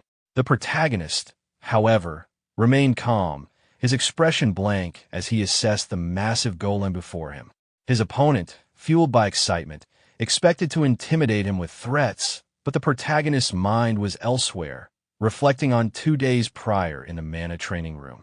He reviewed his silent training sessions, contemplating the most effective type of supporter. He understood that the answer varied depending on the situation, which was why supporters came in different forms: healers, buffers, and debuffers. But for an all-rounder, he knew there was no skill more optimal than the one he had chosen from the blank spellbook. Back in the present, the green-haired boy, determined to finish the duel decisively, unleashed the golem toward the protagonist. Calmly, the protagonist dodged the massive assault, utilizing his skill to climb onto the golem. As he prepared his counter, he reflected on his approach. For someone aiming to be a wind-type support, replicating this skill from a blank spellbook was the most efficient and strategic choice. With a single, precise attack, the protagonist struck the golem, instantly neutralizing it. At the same time, a notification appeared before him, detailing the skill he had just used. Wind Force, imbuing physical force into wind, enhanced by the blessing of the west wind and further boosted by Amplify. The scoreboard updated simultaneously, clearly marking his victory over Kwok Ji-cheol. From the audience, his friend erupted in excitement, cheering energetically at the display of skill and efficiency. Witnessing the powerful duel and seeing the golem defeated brought immense satisfaction, making the victory feel even more impressive. Meanwhile, the short-haired boy, frustrated by the outcome, was left unable to respond. Shortly after, the short-haired boy entered the arena and handed the protagonist the promised VIP production ticket. Accepting it politely, the protagonist suggested keeping the duel's replay footage private, reasoning that the Emerald Magic Tower would likely prefer it not be publicized. Members of the club, including the green-haired boy and the short-haired boy, expressed their irritation at the protagonist's proposal, questioning what he wanted in return. Calmly, the protagonist replied that he only expected a small favor later. Without even looking at him, the short-haired boy agreed, sealing the deal. As the two left the arena, the protagonist reflected internally. While he had framed the arrangement as generous, his true intention was simply to maintain control over the replay, keeping it private for his own purposes. The protagonist activated his skill once more, observing the faint energy swirling around his hand with a satisfied smile. He reflected internally on the impact of his new ability, Wind Force, considering that the slower news of it spread, the better it would serve his strategy. Shortly after, his friend approached, expressing admiration for his recent victory. The protagonist responded by presenting the promised VIP pass, catching his friend completely off guard. A brief, playful exchange followed, with the protagonist reminding his friend that he had predicted achieving it within 2 weeks. Before the moment could settle, the Thief Club leader approached, her excitement barely contained, pressing him about the deal he had struck with Manhwa and commending his skill at negotiation. The protagonist responded with an awkward laugh, brushing off the comment until she had calmed down. With the conversation turning more serious, the protagonist reminded her of the favor he had requested earlier. The club leader acknowledged it, referring to the Magic Engineering Club, and indicated that they had expressed interest in meeting him soon. Internally, the protagonist recognized the timing as perfect, feeling a surge of anticipation and preparing to go meet them without delay. The scene shifted to Magic Engineering Workshop number 1. Upon entering, the protagonist couldn't help but admire the workshop's grandeur. The atmosphere was completely different from the 4th workshop where he had obtained the cube. This place carried a distinctly refined and impressive vibe. A boy approached him, immediately confirming his identity. The protagonist recognized him as Bong Jae-suk, a 3rd-year student and the head of the Magic Engineering Club. The boy mentioned that he had already received the details from Dang Gi-young and motioned for the protagonist to follow him to the clubroom, moving with a noticeable sense of urgency. The protagonist noted the haste, but followed without complaint. Inside the office, the two faced each other across the desk. Bong Jae-suk brought up the cube, acknowledging its technical ownership by the club, but clarifying that he wasn't interested in unnecessary conflict. Extending his hand, he requested a look at the completed cube, emphasizing that no one else could have built it. The protagonist calmly revealed that he no longer had the cube, leaving Bong Jae-suk momentarily stunned. He explained that he had entrusted it to nature for safekeeping, which frustrated the senior, prompting him to stand and declare the meeting a waste of time. Before leaving, the protagonist produced some papers, catching Bong Jae-suk off guard. The gesture made it clear that he had not come empty-handed, leaving the senior momentarily speechless and intrigued. The boy's shock was immediate when he saw the papers. His eyes widened as he realized that the documents contained the 10 by 10 by 10 cube blueprint. Sweating and staring intensely at the sheets, he noted the painstaking detail captured in every configuration, though he quickly noticed that the blueprint was incomplete. Excitement overtook him as he demanded confirmation that the protagonist possessed the rest of the blueprint. Calmly, the protagonist assured him that it had been kept safe. The boy, eager and slightly breathless, pressed him to state his demands. The protagonist simply indicated a single request: access to Workshop number 1's equipment. The senior considered it briefly before agreeing to allow use during the day, with exclusive access from midnight to early morning. The protagonist presented additional papers in exchange, and the deal was sealed. Once he received the remaining sheets from the protagonist, the boy's tone shifted as he inquired if the protagonist had considered joining the Magic Engineering Club. The protagonist laughed softly, declining politely, and the senior acknowledged it with understanding. He encouraged the protagonist to continue producing blueprints of such caliber and offered access to leftover materials from the workshop, if needed. With a final nod, he departed, leaving the protagonist alone. The protagonist watched him leave with a gentle smile, silently appreciating the straightforwardness of the interaction. In his mind, he reflected that the groundwork was now complete, marking the true beginning of his preparations for crafting a terminal-grade weapon. In the infirmary, the disciplinary committee was hard at work. A glass-wearing member leaned toward the short-haired boy, urging him to reconsider his decision. The short-haired boy, however, remained firm, questioning why he should. The glass-wearing member pressed on, noting how few first years could even face a golem, let alone a 3rd year. The short-haired boy countered, pointing out that despite the difficulty, the act had tarnished Emerald's reputation. The other boy admitted that his own sibling had acted out of line, but he questioned whether the protagonist had acted alone. Frustration flashed across the short-haired boy's face. He demanded to know if the disciplinary committee was interfering in Emerald's affairs, to which the glass-wearing member calmly responded that he was merely requesting a fair judgment. After a tense pause, the short-haired boy finally asked what was being sought. The other boy replied simply, "Give the protagonist a chance." He proposed a 2-month trial, during which the protagonist's ranking, specifically Kwok Jicheol's, would determine the outcome.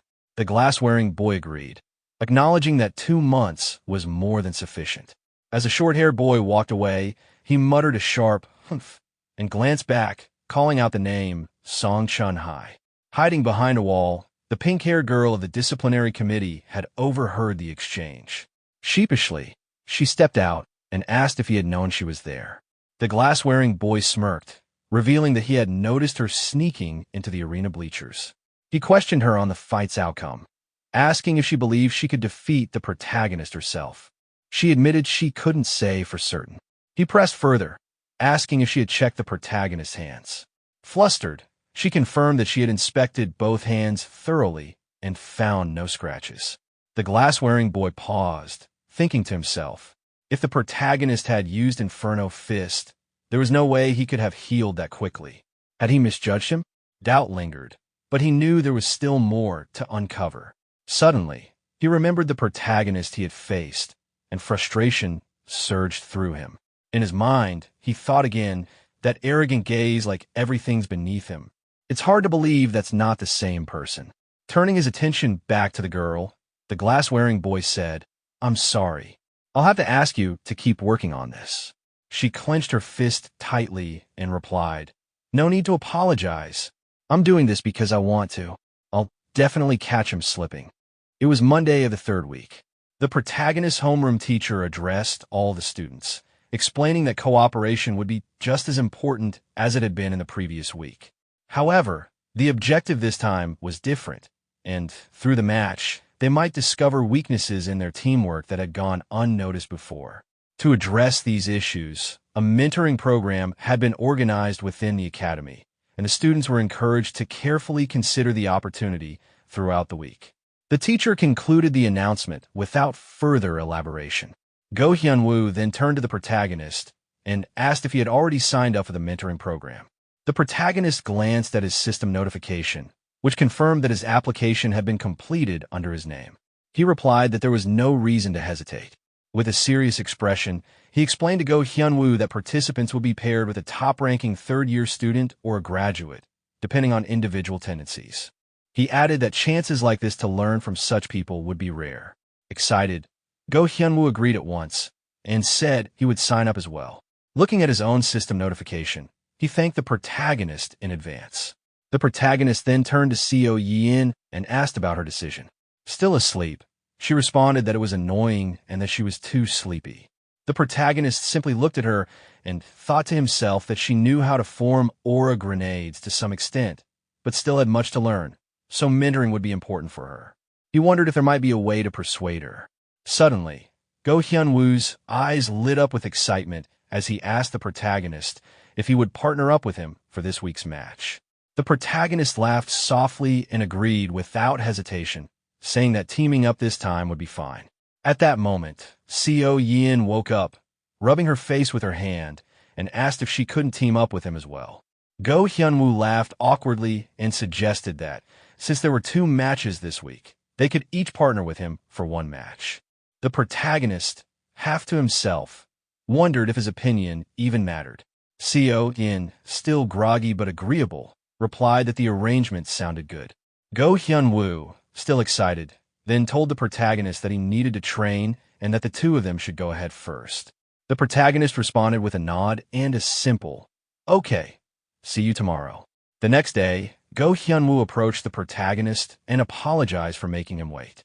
The protagonist simply replied that he had arrived just a minute ago. Inside his mind, the protagonist noted how different Go Hyun-woo seemed. His aura felt sharper than the previous day. He wondered what was going on with him. Go Hyun-woo, noticing the protagonist's gaze, smiled gently and said he was looking forward to the match. The protagonist, observing him carefully, thought that Go Hyunwoo's core had reached C rank much faster than expected. Still keeping things light, Go Hyunwoo jokingly asked if the protagonist's match with Seo Yin had gone well the day before. The protagonist rubbed his head awkwardly and admitted they had won, but left it at that. The scene then shifted to the arena, where the protagonist stood facing two opponents, a red-haired girl and a boy holding a shield in his hand. The protagonist looked at the red-haired girl and thought about their previous match. He recalled that the opponent they faced the day before had been Hong Yunhua, a rising star from the Ruby Magic Tower. He realized that he had expected Seo Yin wouldn't be a match for someone of that level yet, but the outcome had been even more one-sided than he had feared. At the same time, a notification appeared in front of him, showing Seo Yin's performance percentages dropping from 81% to 78%, and then to 74%. Seeing this, he thought to himself that, in the end, his worst fears had come true. Meanwhile, Seo Yin was aiming her gun at them from a distance, carefully positioning herself. Observing this, the protagonist understood that she had no defensive abilities whatsoever. Without hesitation, the protagonist launched himself toward them, gripping his staff tightly. As he got close, he activated his skill, causing a surge of blue energy to gather in his hand. He struck the boy with the staff, sending him flying backward. The red-haired girl, seeing this, became visibly nervous and frightened. The protagonist stood firmly in front of her, staff aimed directly at her, ready to confront her. Later, while checking his system panel, the protagonist reflected on how he had managed to pull everything together somehow, even suggesting that Seo Yin join the mentoring program. But, despite his efforts, she hadn't shown any interest. Turning to Go Hyunwoo, he mentioned that fact, prompting Go Hyunwoo to laugh awkwardly. He admitted that a lot had happened, and that the kid probably needed to be beaten by someone at least once. However, when Go Hyunwoo's words came out a bit harshly, the protagonist was taken aback. Just then, the protagonist's system flashed with a new notification. A match had been found, and seeing it, Go Hyunwoo's eyes lit up with excitement as he eagerly announced that he would show off the results of his training. Without warning, both of them were transported to a new location. Looking around with a shocked expression, Go Hyunwoo asked what was happening and who their opponents were this time. The protagonist's eyes locked on the group standing across from them. It was Seo Yin and her team. At that exact moment, another notification appeared, displaying the team lineup. Jang Sam with 572 points, and Seo Yin with 741 points. Stunned, Go Hyunwoo whispered in disbelief that they were once again facing Seo Yin. Seeing the situation, the protagonist smiled and thought to himself that this was the perfect opportunity to make Seo Yin realize her own weaknesses in defense. Go Hyunwoo, looking at him with concern, asked if they would win. The protagonist smiled confidently and assured him that they would. Without wasting any time, Seo Yin launched an attack at the protagonist, determined to take him down herself. Go Hyunwoo, following behind, responded with determination that he would support him. As the two moved toward their opponents, Seo Yin immediately used a smoke bomb to obscure the area. The protagonist, seeing it, thought it was exactly what he expected her to do. He dismissed the attack as useless and pressed forward without slowing down. Seo Yin, not saying a word but sweating from the pressure, fired bullets at the protagonist. He calmly dodged each one without any trouble. When he finally reached her, she quickly prepared to fire again. However, before the shot could be taken, the protagonist struck her gun aside, readied his punch infused with skill, and threw it toward her.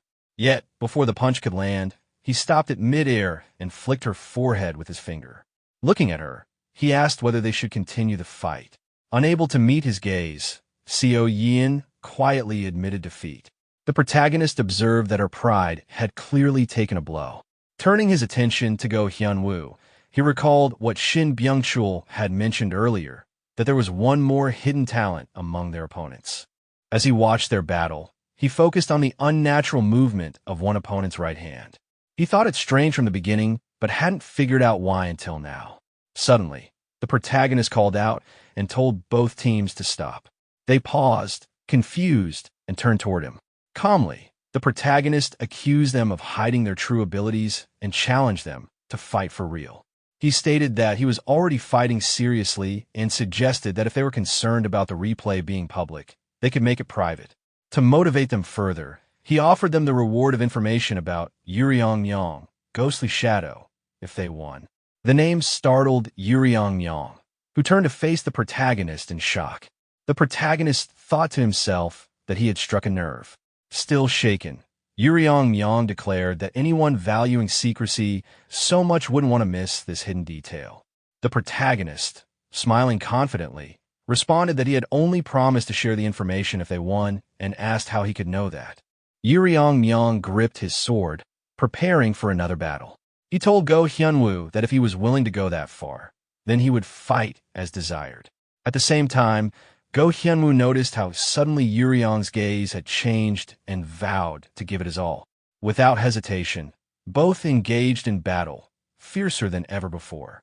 Notifications began flashing one after another as Go Hyunwoo attacked aggressively. Go HYONWO 87%. Go HYONWO 73%. Go HYONWO 68%. Despite the growing exhaustion, the protagonist, watching the fight, thought to himself that he would end it with a decisive strike.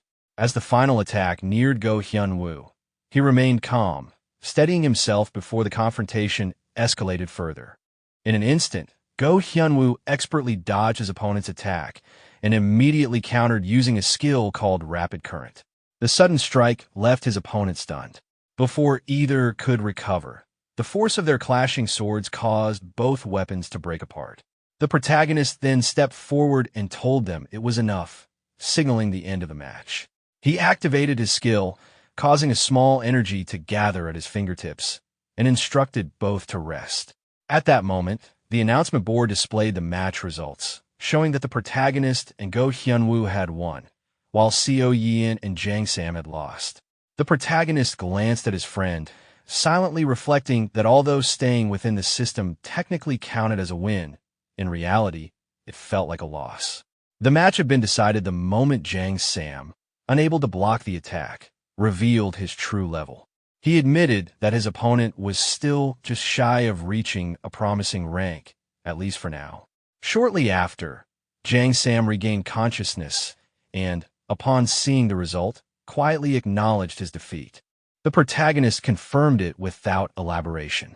Jang Sam, without looking at the protagonist, remarked that although the outcome was unfortunate, it had still been a good match. The protagonist assured him that Go Hyunwoo would feel the same way. Before departing, Jang Sam adjusted his shoulder and asked the protagonist if his techniques had been too obvious.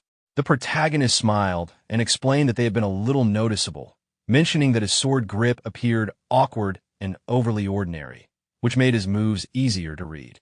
Surprised, Jang Sam asked if being too ordinary made it obvious.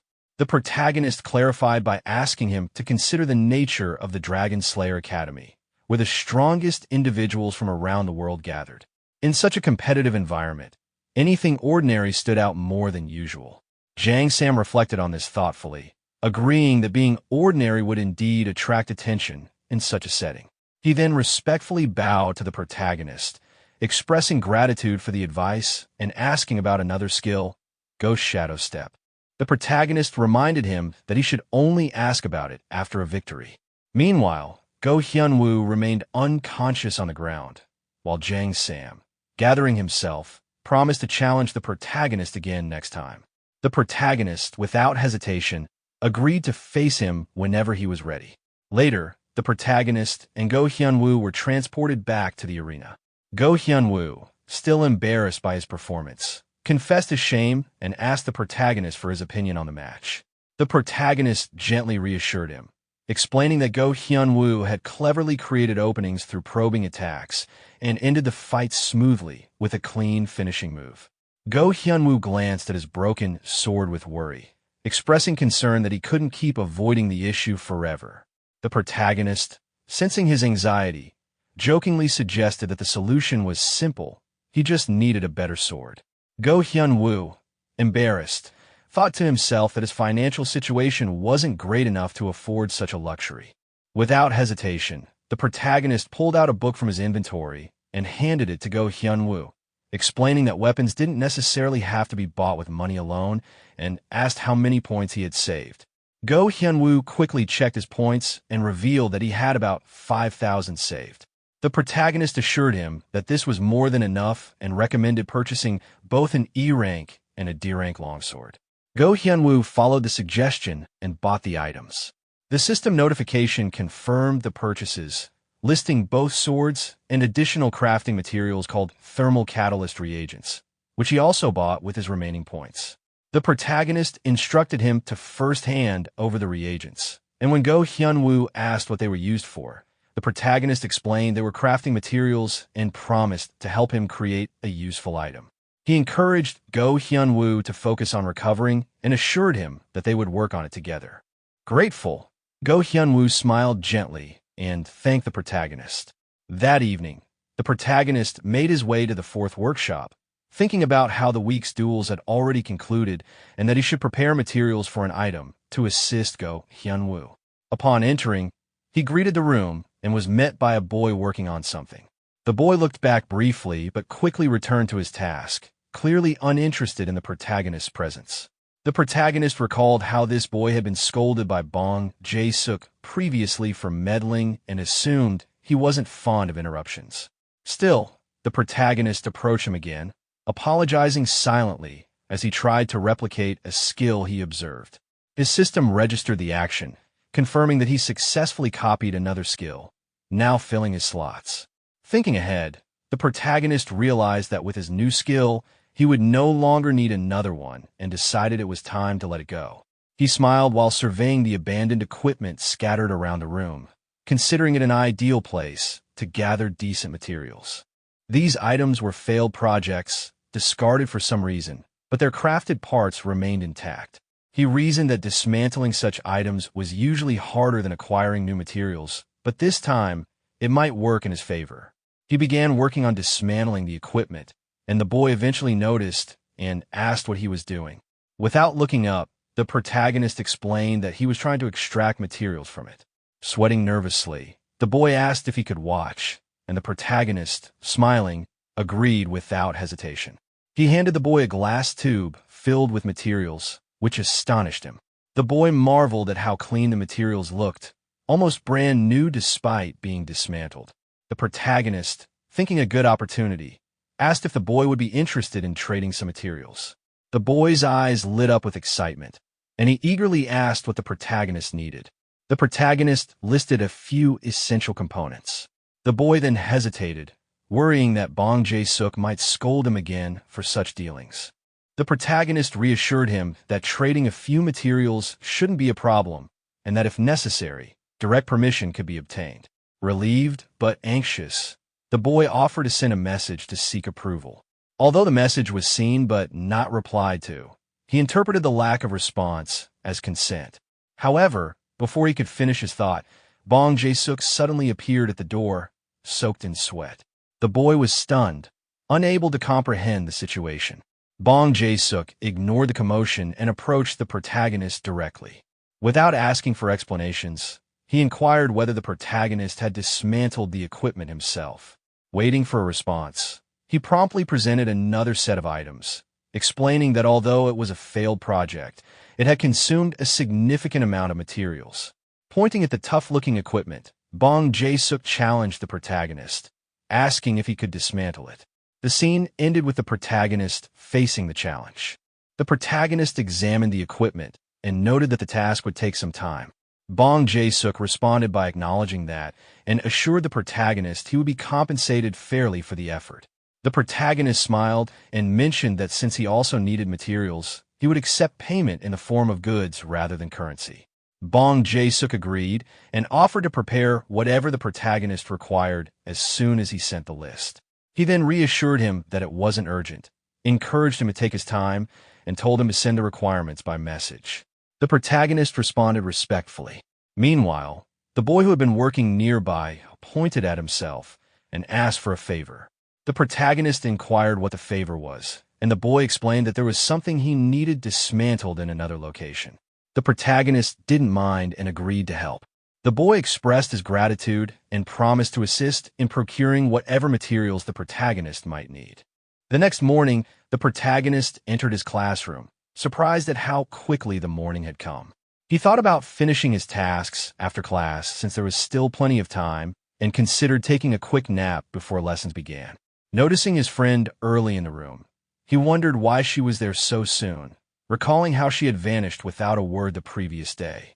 He calmly approached her and asked why she was there so early, whether she had skipped breakfast, and if she wanted something to eat. She didn't respond, but instead expressed her annoyance. The protagonist, observing her reaction, realized that she was still holding onto some resentment. Trying to ease the tension, he explained that the match the day before had been one-sided and that his intention had only been to point out her weaknesses. He mentioned that her fighting style became drastically weaker when her position was exposed, and since her magic bullets had solidified, he suggested she consider investing in a support skill this time. This caught her attention, and she asked if he would personally give her special training. The protagonist gently placed bread on the table and explained that although he wanted to help, this was something she would benefit more from learning with another expert in the field. Even if it was troublesome, he advised that she sign up for mentoring. After a brief pause, she accepted and agreed to do it. Just then, Go Hyun-woo appeared unexpectedly and remarked on her decision to sign up. The protagonist encouraged the move and asked if Go Hyun-woo was feeling all right. Go Hyun-woo expressed gratitude, saying that thanks to the protagonist, he was in perfect physical condition. However, he admitted that although his body was fine, he was still concerned about the weapon he had purchased the day before. He planned to test it during the upcoming duels. The protagonist smiled, noticing what Go Hyun-woo was holding, and encouraged him to use that weapon as well. Go Hyun-woo, surprised by the item the protagonist handed him, questioned it, unsure if it was just a simple clip. The protagonist calmly explained that while it looked ordinary, it was actually a protective item that helped maintain weapon durability by automatically restoring it when needed. The item's details appeared on the screen, confirming that it was a sturdy clip capable of shielding the weapon's condition and repairing it as necessary. The protagonist then attached the clip to Go Hyun-woo's clothing and suggested he try it along with a new weapon he had obtained from a previous duel. Go Hyun-woo, feeling reassured, expressed his gratitude and promised to make good use of the item. Later, during training matches, a white-haired girl appeared alongside Go Hyun-woo's team. A notification displayed the match details, showing Go Hyun-woo's team facing Young Suji, Park Nari, and others, with their stamina levels at full capacity. As the teams prepared to face off, Go Hyun-woo recognized Park Nari as a promising member of the Nature Club. He recalled warnings from Senior about the spirit beast associated with her and stayed cautious. The match began when the green-haired girl, petting her creature, signaled it to get ready.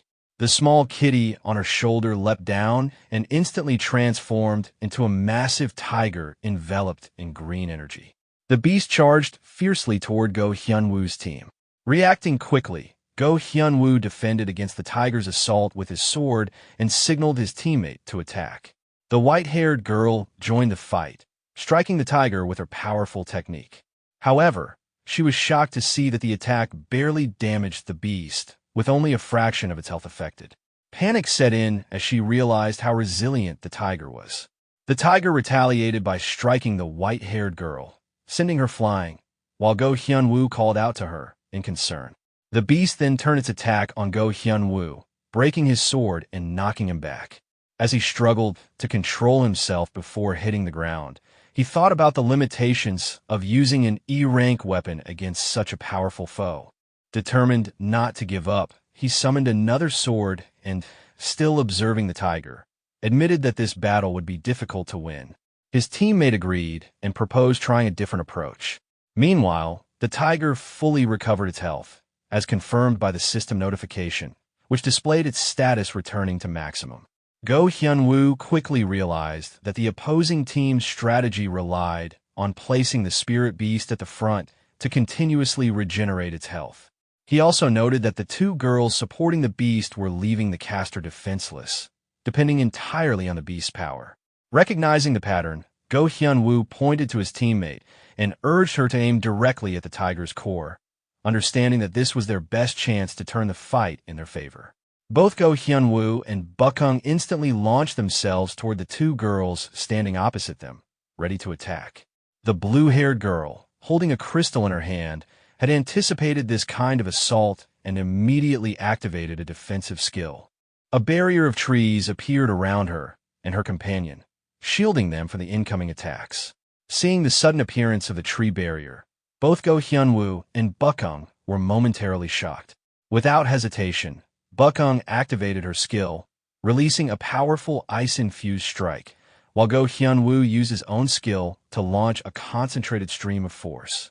Go Hyun-woo, thinking through the situation, realized that their attacks wouldn't break the barrier so easily. He resolved that his next strike would need to surpass the protective spell's limits and finish the fight in one decisive blow. However, before he could act, the tiger, which had been lurking behind him, appeared and attacked, swiftly defeating Bukung. Go Hyun-woo, startled by the tiger's sudden presence, froze for a moment. The scene shifted to later in the arena, where the scoreboard confirmed the outcome. Go Hyun-woo and Bukung's team lost, while Park Nari's team emerged victorious. The next day, Go Hyun-woo expressed regret over the humiliating scene from the previous day. The protagonist reassured him that his efforts were commendable given the opponent's exceptional talent. Go Hyun-woo then asked what the protagonist would have done in such a situation. The protagonist explained that beyond strategy or technique, the vast gap in equipment was the decisive factor. He elaborated that Park Nari, supported by the Nature Club, had access to a wide range of skills and recently acquired a powerful artifact through trade, equipping her with superior items from head to toe. Upon hearing this, Go Hyun-woo, sweating in disbelief, recognized that losing had been inevitable. The opponent's strength wasn't just based on skill, but also thorough preparation. The protagonist suggested that it might be time to consider other options. He explained that matching Park Nari's level of equipment was impossible, but countermeasures could still be pursued. This gave Go Hyun-woo hope, and he asked if there was indeed a way. The protagonist confidently spoke about a rare debuff-type item, the Demon's Sword, which was essential for top-tier swordsmen. Hearing about it for the first time, Go Hyun-woo reacted with surprise and admitted that this was something new he had learned from the protagonist. The protagonist then pointed to the clip attached to Go Hyun-woo's clothing and emphasized that the priority should be ensuring the durability of his weapon. He advised focusing on acquiring artifacts that enhance weapon durability, especially for B-rank weapons and higher. Go Hyun-woo doubted the feasibility of obtaining such items, as they wouldn't be easy to acquire. The protagonist, however, smiled and explained that while it might be early, there was a way, obtaining the items as drops from underground dungeons associated with the Dungeon Association. Go Hyun-woo immediately raised concerns, pointing out that it was dual season, making such excursions impossible. The protagonist calmly explained that it wouldn't matter because they wouldn't be able to access the underground dungeon next week either. When Go Hyun-woo asked why, the protagonist explained that the underground dungeon involved real combat, unlike the surface. Freshmen who had just enrolled wouldn't be sent into life-or-death battles. Still worried, Go Hyun-woo asked if that meant there was no way at all. The protagonist reassured him that while it wasn't possible officially, there was another option. Go Hyun-woo questioned the meaning behind officially, and the protagonist confidently proposed that they could sneak in, using the errand service to gain access covertly. Upon hearing this, Go Hyun-woo realized that the protagonist was referring to Shin Byung-chul, confirming the plan without hesitation. The protagonist confidently assured Go Hyun-woo that Shin Byung-chul would arrive soon. Not long after, Shin Byung-chul appeared before them with excitement, eager to assist. The protagonist explained that he was planning to enter a dungeon, and that Monday evening would be the perfect time. Shin Byung-chul immediately asked for the dungeon number. Without hesitation, the protagonist revealed it as number 388. Taking out his notebook, Shin Byung-chul confirmed that it was a D-rank dungeon called Feathered Serpent Altar, meant for 4 people, and questioned who would be entering. The protagonist pointed to Go Hyun-woo, indicating that it would be just the two of them. Though concerned that things could go wrong and that he might be held responsible, Shin Byung-chul hesitated. The protagonist, however, assured him that in the worst case, they could simply bail out of the dungeon. Go Hyun-woo supported this decision, expressing his commitment to accompany the protagonist. Reluctantly, Shin Byung-chul agreed and began preparing for their entry on Monday evening. The protagonist then asked what the payment for this request would be. Shin Byung-chul smiled and jokingly said that between them, payment wasn't necessary since he still owed the protagonist from past event. He considered it settled and promised to assist wholeheartedly, despite admitting with some humor that he had only ventured underground once before. The protagonist, recognizing that Shin Byung-chul wasn't all that familiar with dungeon explorations, reassured him not to half-heartedly approach the task. Shin Byung-chul, though slightly embarrassed, vowed to give his utmost dedication. Taking things a step further, the protagonist proposed adding another dungeon to their mission for experience's sake, Dungeon number 104, a B-rank dungeon known as Black Serpent Fong, which delved into deep levels. Shin Byung-chul immediately objected, stating that it was beyond his ability to handle, but the protagonist encouraged him to at least ask the chief about it. After some thought, Shin Byung-chul agreed it wasn't entirely impossible and promised to inquire about it. He then confirmed their plan and left them with a promise to meet Monday evening. Once he left, the protagonist turned to Go Hyun-woo and suggested that they should finalize their plan. Go Hyun-woo eagerly agreed and asked what needed to be done. The protagonist explained that they would first enter the scheduled D-rank dungeon, Feathered Serpent Altar, where Go Hyun-woo would obtain his weapon while the protagonist would achieve his own goals. He further elaborated that the following days would be used for preparation, including negotiating with the Thieves' Club about accessing the deeper dungeon and securing necessary items. He warned that even the smallest mistake in such a dungeon could be fatal. Go Hyun-woo assured the protagonist that he was ready. The protagonist emphasized that Go Hyun-woo's role was crucial, not only in terms of skill but also in coordination, and that he needed to be as knowledgeable about the dungeon as the protagonist himself. When Go Hyun-woo saw the walkthrough books laid out before him, he was shocked, barely able to speak. The protagonist smiled and explained that these were detailed guides for both of them, instructing Go Hyun-woo to memorize every word without leaving anything out. The scene shifted to workshop number 1, where the protagonist was working on something when Bong Jae-sok arrived. He inquired about the materials the protagonist had been gathering, specifically the floating stone extract, mana engine, and weather chip, and asked if they had been obtained. The protagonist gratefully explained that thanks to Bong Jae-sok's help, he was able to acquire those rare materials without difficulty and expressed his appreciation. Bong Jae-sok then glanced at the gathered materials and noticed the protagonist wrapping things up. He asked if he could take a closer look, and the protagonist gave permission, asking him to wait a moment while he finished.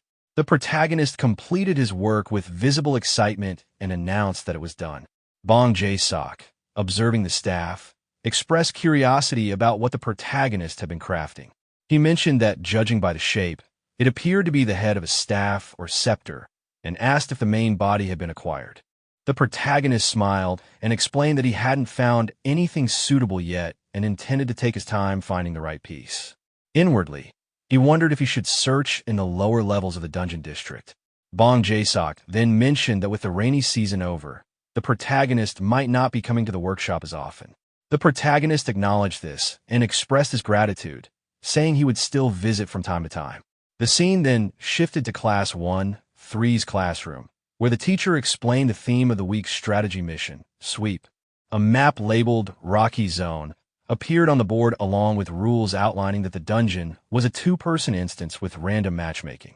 The teacher further explained that anyone could achieve a high score if they cleared all the monsters. There was no time limit, so students should be on the lookout for hidden enemies. He emphasized that the terrain and teammates would be randomized, and students would be tested in a new environment with unfamiliar partners. Closing his book, the teacher encouraged the students to work together and take their time before dismissing the class. Afterward, Go Hyun-woo turned to the protagonist and observed that it seemed they wouldn't be able to pair up for this week's mission. The protagonist replied with a gentle smile, agreeing that everyone would be going solo. At that moment, Co Yin, who had been asleep, woke up and recommended pausing the Mana Bullet lectures for the week, noting that mentoring week was approaching and new skills could be learned then. She suggested focusing on strengthening fundamentals in the meantime. Go Hyunwoo agreed, saying that sounded good, while Seo Yin simply nodded. The protagonist, with a joking expression, advised them to try the practice mode before jumping into the actual mission. Internally, he thought that practice mode was pointless for him and just a waste of time. As the protagonist looked ahead, he thought to himself that he was going straight for the actual mission without hesitation. His attention then shifted to the system notification, and he silently hoped that he would be paired with a decent partner. Regardless of who he got, he was aiming to achieve a perfect score of 100%. He considered what the ideal teammate would be and realized that someone whose skills he could copy would be best suited. The system displayed the protagonist's current skill slots, showing that he already had 2 skills, Magi Tech and Silent Step. The protagonist realized that he wouldn't be using Magi Tech anytime soon, so he thought about overriding that slot with a more combat-oriented skill. At that moment, he noticed his partner arriving just in time. Then, as he focused on the portal, he became puzzled and wondered what was happening. A red-haired girl appeared from the portal, and upon recognizing her, he was surprised but also a little amused, realizing it was someone he had encountered before, Hong Yunhwa. The red-haired girl, equally shocked, reacted strongly, recognizing the protagonist immediately and feeling distressed that she had run into him again.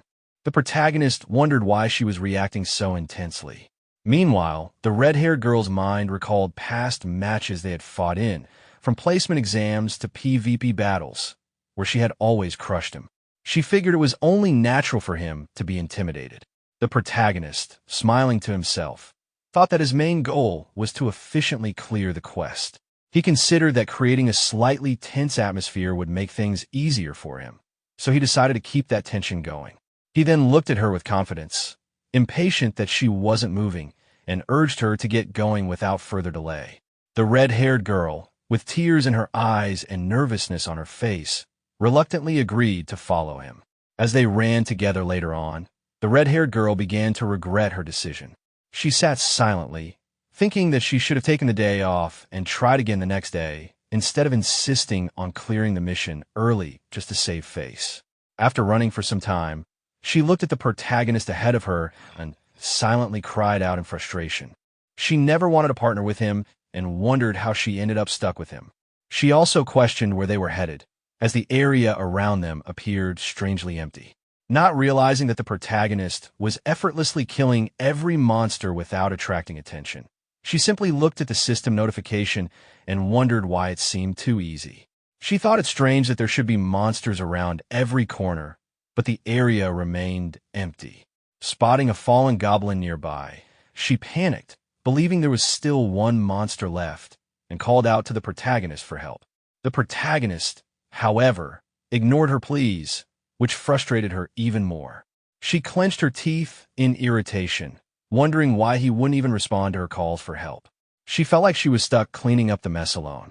In her frustration, she activated her own skill, Combustion, and attacked a monster, all the while thinking to herself how impressive the protagonist's combat was, even though she was annoyed. Internally, she wished they would stick together and grow frustrated that he wouldn't cooperate. Though she didn't say it aloud, the thought lingered in her mind. Meanwhile, the protagonist, running ahead of her, impatiently scolded her in his mind, wondering if she thought she could solo the entire mission by herself. He urged her not to fall behind and to keep up with his pace.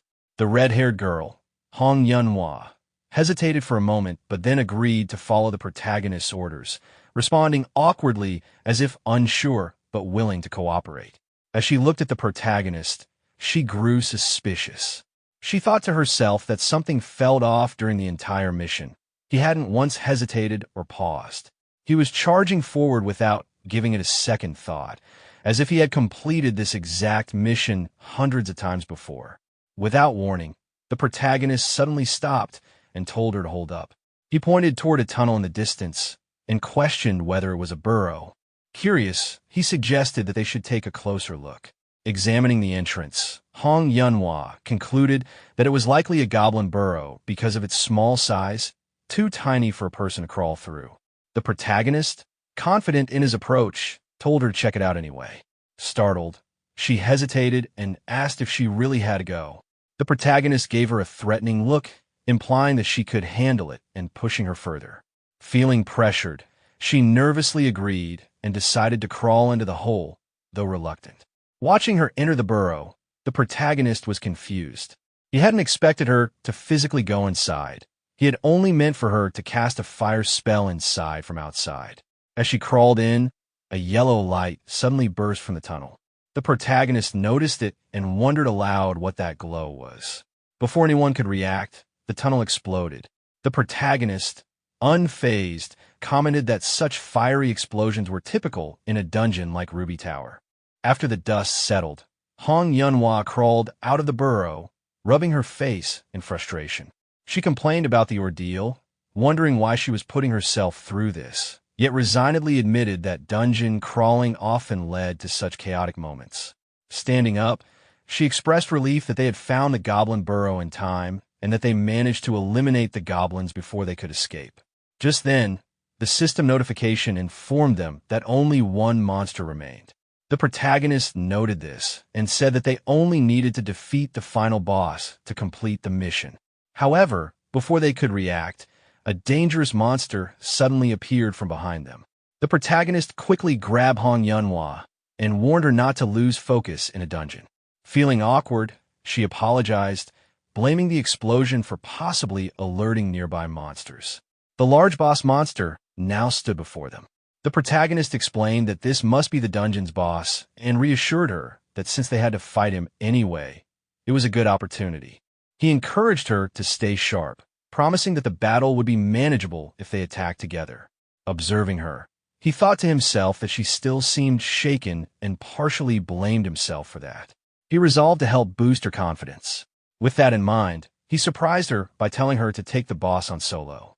The girl was shocked by this sudden challenge, unsure how she could face such a powerful opponent alone. The protagonist, however, confidently urged her on, insisting she could handle it and encouraging her not to back down.